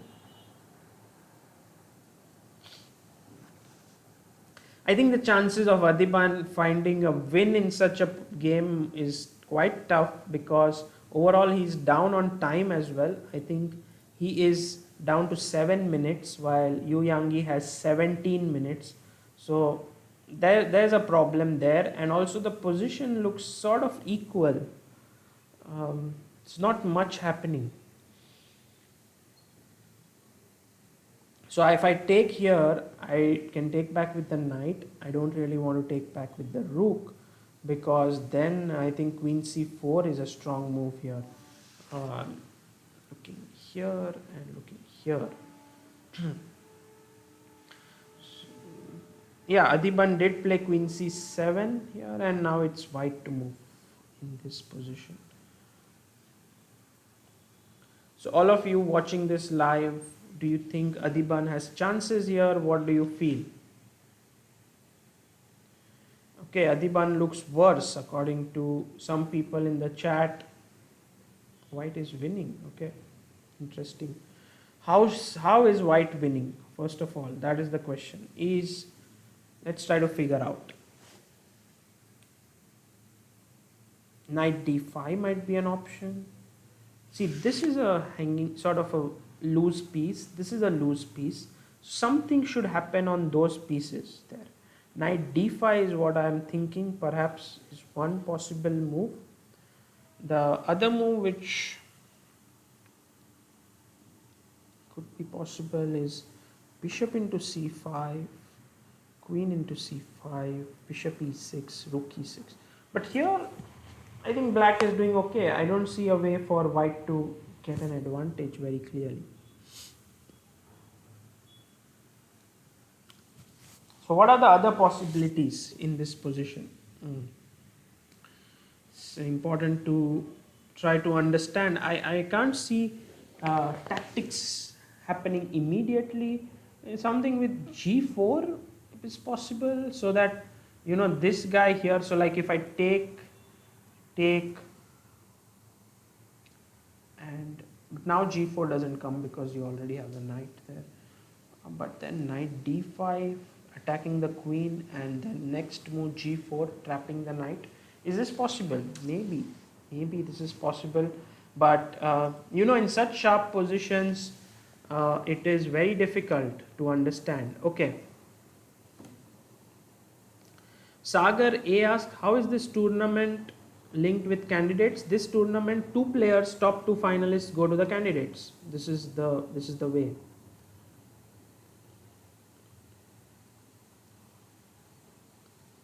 Okay. So, well, something happened here. First of all, knight d5 was played here. Queen c7, knight d5, and Adhiban, or what was played? Sorry, bishop d5 was played. Interesting. I don't think this is a refutation of the position, but okay, takes, queen c6. White's position does look very, very simple to play, very easy to play. And there are ideas like queen c4 here that I want to explore. And then there is this discovered check, and then I'm attacking this knight. How do you defend against a move like queen c4? Such a position doesn't look easy.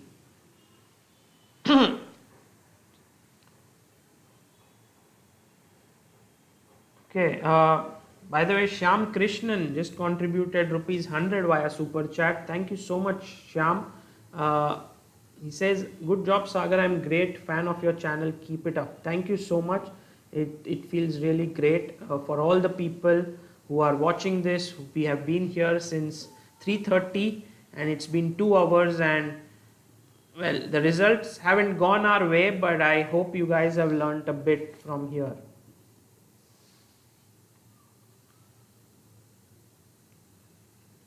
Okay, so g4 was something where like rook f e1 should be played. This is what everyone is suggesting in the chat, and then this knight would have been trapped. This is what engines say, but as you can see, when you analyze without an engine, such moves are not normal to be seen. And also the fact that Yu Yangyi only needs a draw, he's not trying too hard, he can just play this, and now after, yeah, he did play queen c4. So you see, maybe better move here could have been something like queen b4 or something which is completely, even g4 let's say is a better move here. But Yu Yangyi doesn't care, he needs only a draw, and so he'll be very practical. Knight e6, and he'll take here, I think. He didn't take, he played queen to b3. Okay, interesting. So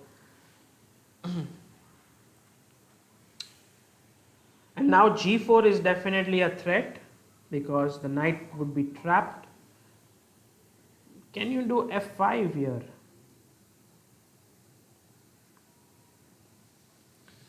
Well, you have to be careful. f5, knight to g5, trying to get rid of this knight, and then knight e7 check wins this queen here. Not really, because take, knight e7, queen e6. There's a double check, sorry, I'm just crazy. Okay, so this might be possible. So Adhiban has to think now after queen b3 what to do. So simple. Okay, there is also one more contributor right now, Alam Tosif, and he says, we are with Nihal, we are proud of him. Please include Nihal in future training with Kramnik. He might have done well after training with a super GM. Guys, Definitely, Nihal was one of the part of the Kramnik camp. He was there, but he had some other commitments prior to it, so he couldn't make it. But from his play, you can sense that he's already so strong. Yes, he needs these all these little things like psychological preparation. He needs to really focus a bit when he's gets a bad result. But chess wise, he was tremendous. He was phenomenal. Magnus Carlsen said he played a perfect game. I mean, what else do you need? Come on. Okay, so I would definitely say that Nihal has done really well. For all the people who are upset, over here that Nihal is out and stuff. Say he did really well, beating George Corey 2-0. Eltat Safarli crushing him with the white pieces is already amazing. He'll play the next World Cup and then the next and then the next. He has many years more, and I'm sure he'll be back. So motivate him, write up good things about him on different platforms. He may or may not read it, I don't know, but he has to come back with that energy. Okay, so what about Adhiban's game now? Right now, the time on the clock is Adhiban has 4 minutes compared to Yu Yangyi's 14, and there have been a few moves that have been played. So let's just update it. Queen b3, f5 was played, and then knight d4, not knight g5, but knight d4 was played. Knight takes d4, bishop d4, king h8, takes. I'll be very surprised if Yu Yangyi loses from this position because it looks really very simple. Okay, queen b6 could come in at some point. Also, you can exchange a pair of rooks with fe1. You can cement your knight with c4. White is having easy play here. Okay, and I don't think Yu Yangyi will have too many difficulties.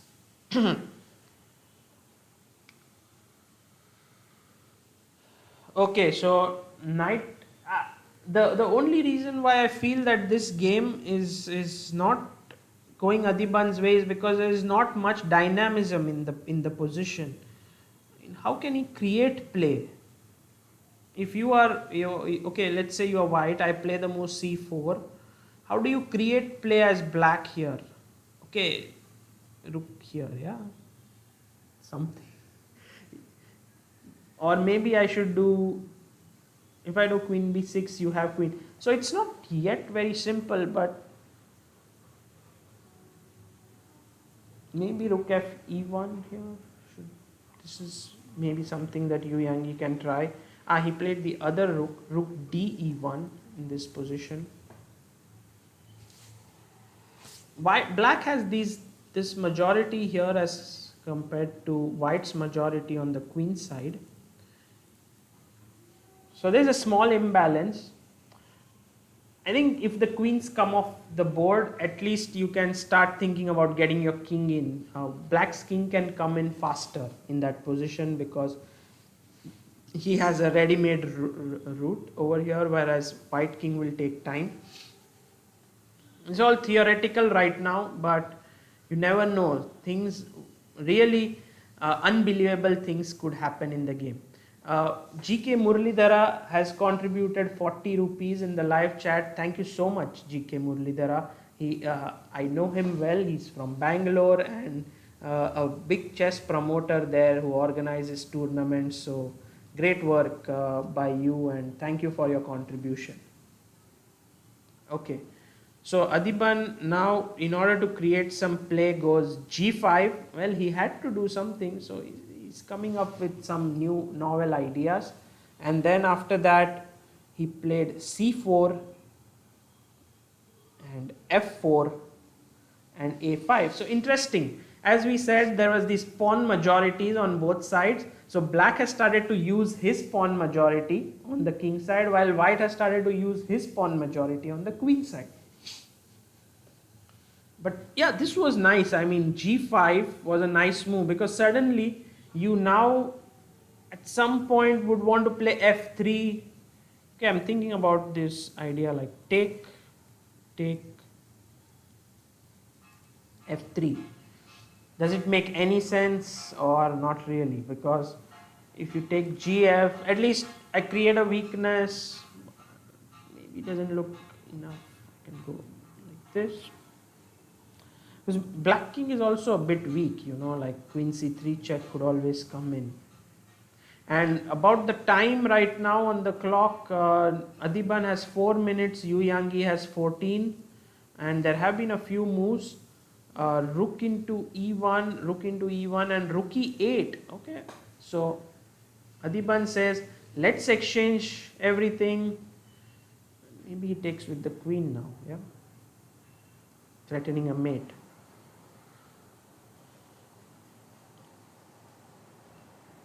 So he's trying here, and this is what I like. Uh,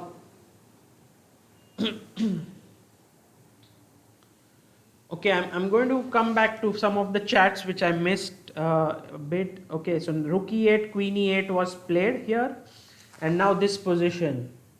Queen has some ideas to come to e1 to deliver a mate.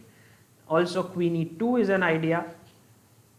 How to stop queen e1? Can you play queen to c3, stopping the mate? But then I'm worried that he jumps into e2, and then he threatens mate here.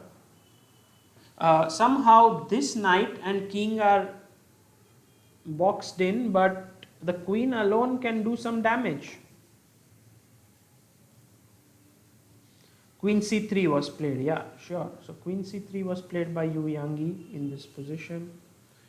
And now Adhiban's move.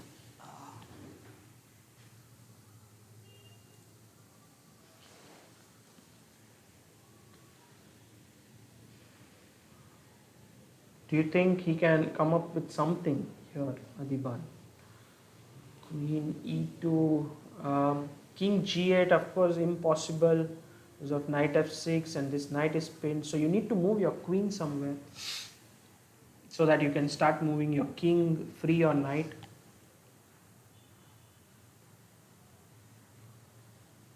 Yeah, queen e2, I guess.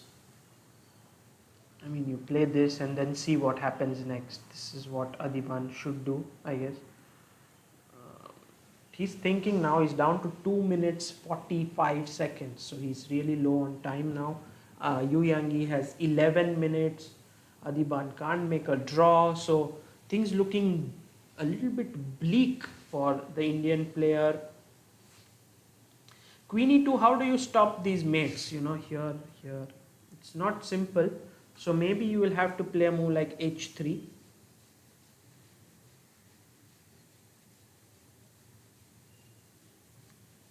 And now the ball is in black's court as to how to create counterplay here. That is the point.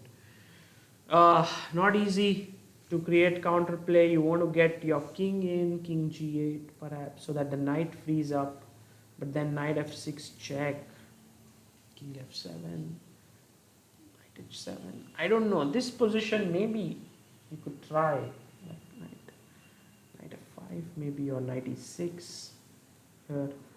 Try for some tricks here, but should be not enough, like check, king e8. Yeah, let's see what Adhiban comes up with. I think this is his final long think of the game. He comes queen e2 in the game, so he's played this move.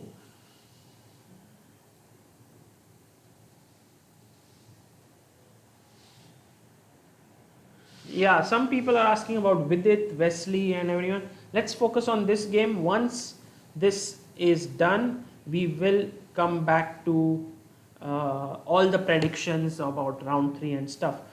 So h3 was played, and I think they're following the line which we just mentioned, king g8. And Adhiban, I think, has seen that this position should be interesting, sort of, because now there are, the king is running out, and you can't take this guy here because of check, king h2, queen g3, and then the knight is hanging. So queen f6 was played by Yu Yangyi. Smart. Okay. Yu Yangyi says nothing doing, your knight's not getting active right now. If you have the sort of knight e6, I'm going to checkmate you with knight e7. So Adhiban has to be careful now. Come on. He gives a check, king h2, and this is what white draw. Yeah, like I think Adhiban either should take a draw now or he will be in trouble. Say he does moves like queen e6 or stuff, then you lose the g5. Is knight e7 here possible? Maybe king h8, and yeah, of course this way. But no, what else to do? I think you make a draw now, like king queen g3 check and draw. Otherwise, white will just win the game, and you don't really want to just lose the game without any reason when you see no way of continuing. So, yep, Adhiban has made a draw. It seems. No, he's given checks first. Check, king h2, check, king h1, check, and we are here. So now if one more check, then it's all over. By the way, for all the people who want to understand the threefold repetition rule, 35th move here was queen e1 check. So that's first, second,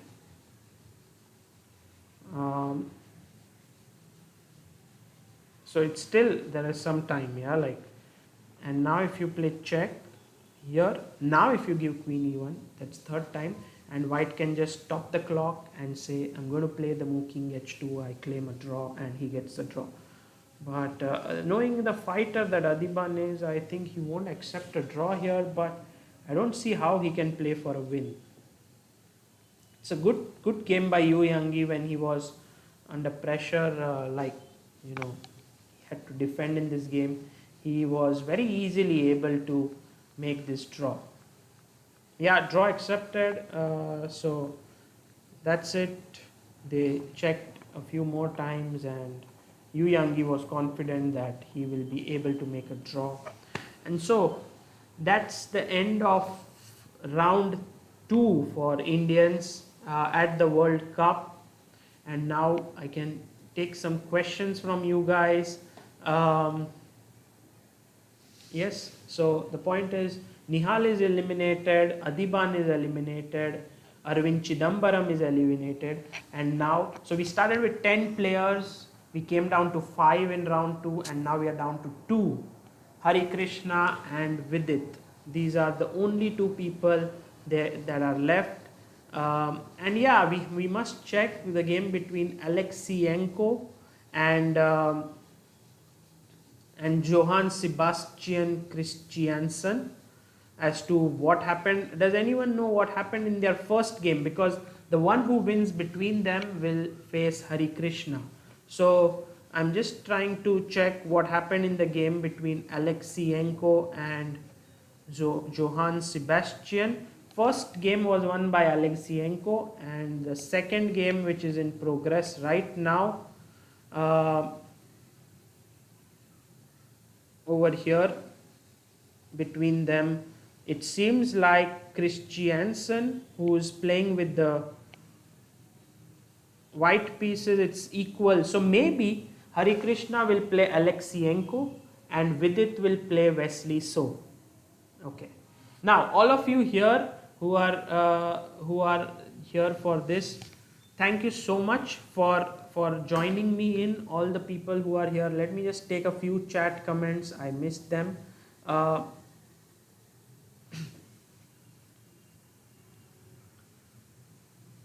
Let me start with a few chats after the game was over. Omkar Mozar says, hi, is it something that Nihal made blunder when he was clearly having drawn position, and in big tournament you are not allowed to make any mistakes? It can take you out of the tournament. Yes, okay. I mean, he made some errors, but overall this is quite possible. All of us have played chess at some level and have made mistakes at our level, so it's not a big thing.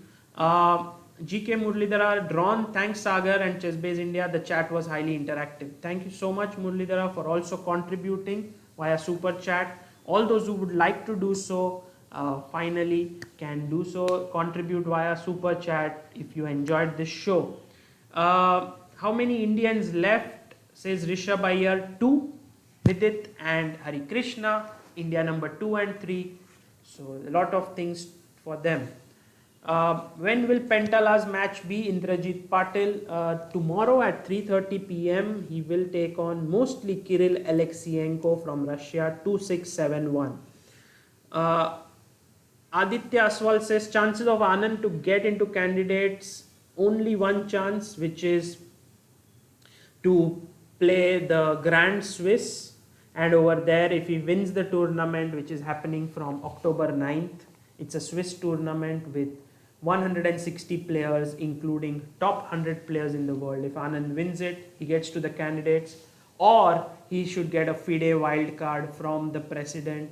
FIDE wild card for the candidates seems highly unlikely because the candidates is in Yekaterinburg. This is a place in Russia, and it seems like some Russian would get the wild card. Unless there's some big sponsor in Russia who's a big fan of Anand, maybe then Anand could get a chance. Okay, Kramnik student, is any discount offer coming up for Chess India? Want to buy Power Play series? Well, usually we have a big discount in Diwali, but in any case, the prices are really cheap as compared to the international prices, so you can have a look at them in our shop. Okay. What is the live elo of Nihal? I think Nihal's live elo should be 2-6 after he won, and then he lost one game yesterday, so it should be around 2-6 maybe. How many people have already qualified for candidates? 1, Fabiano Caruana.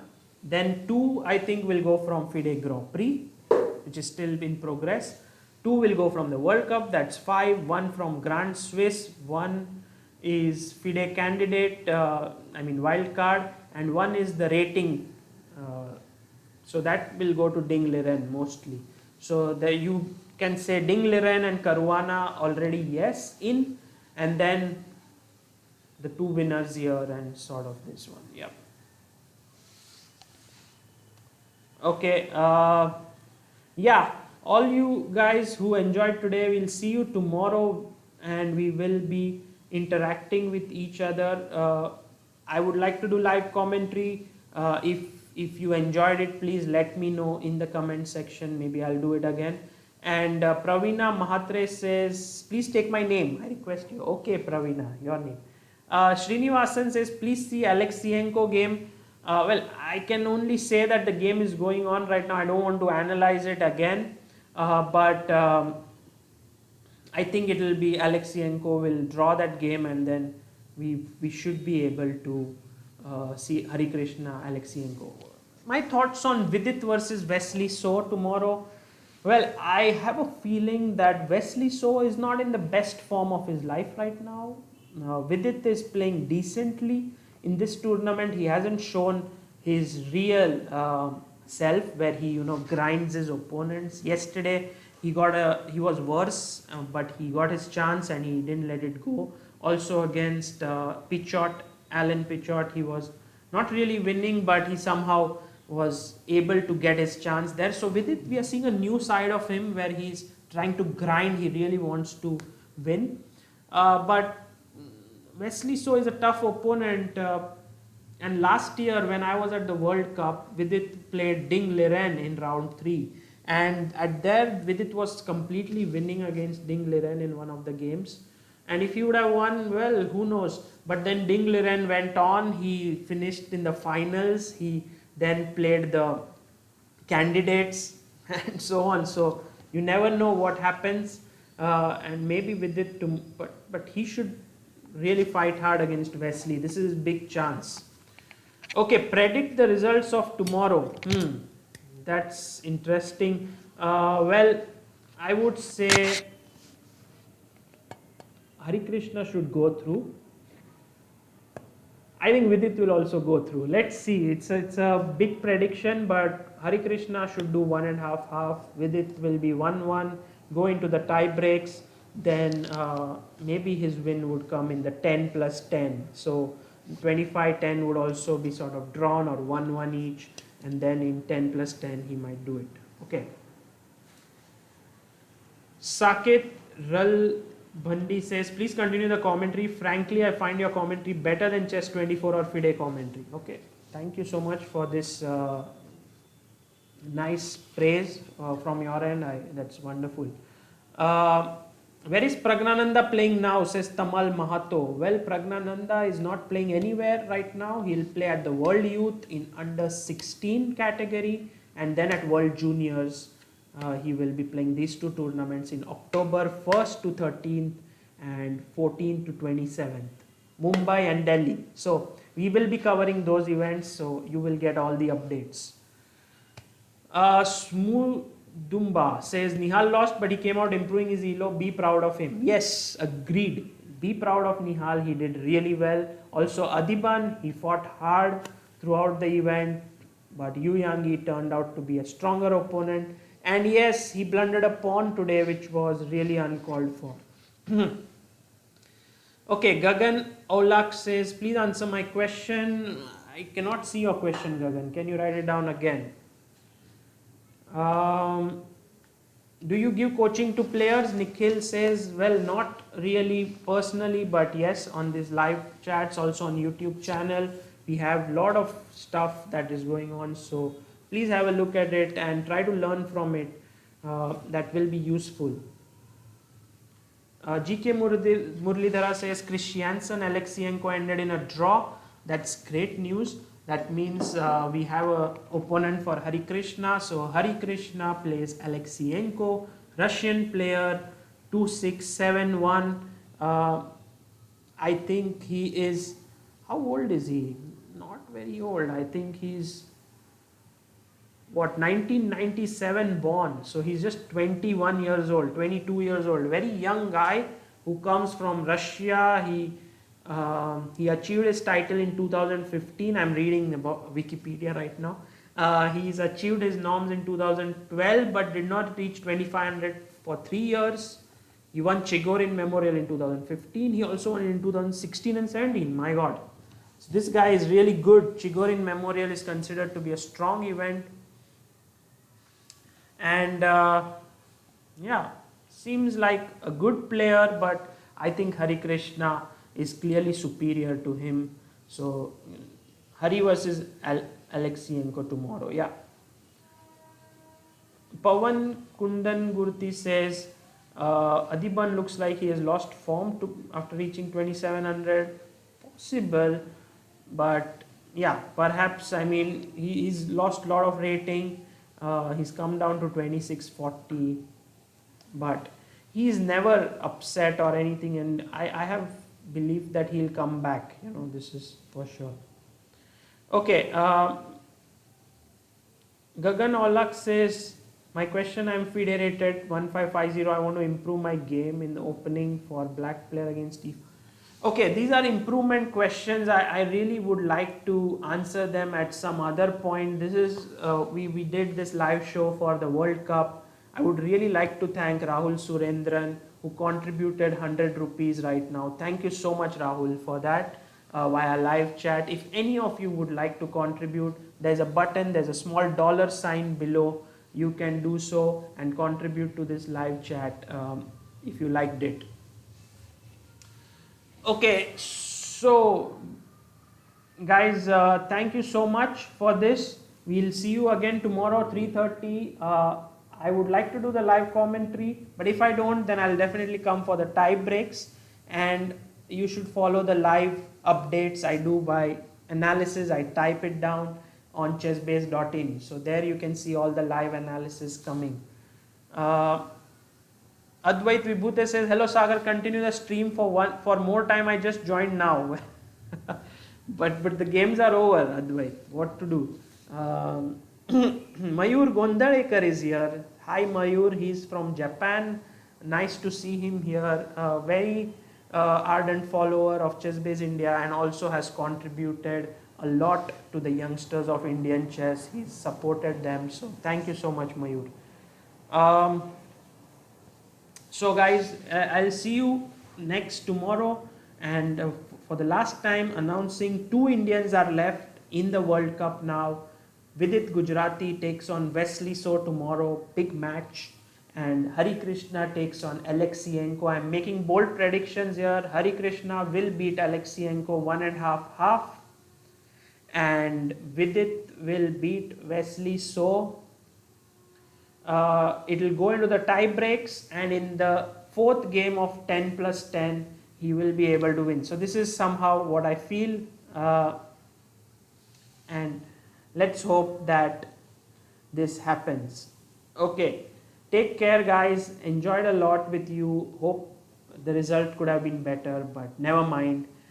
And all of you, thank you for being so wonderful. Take care.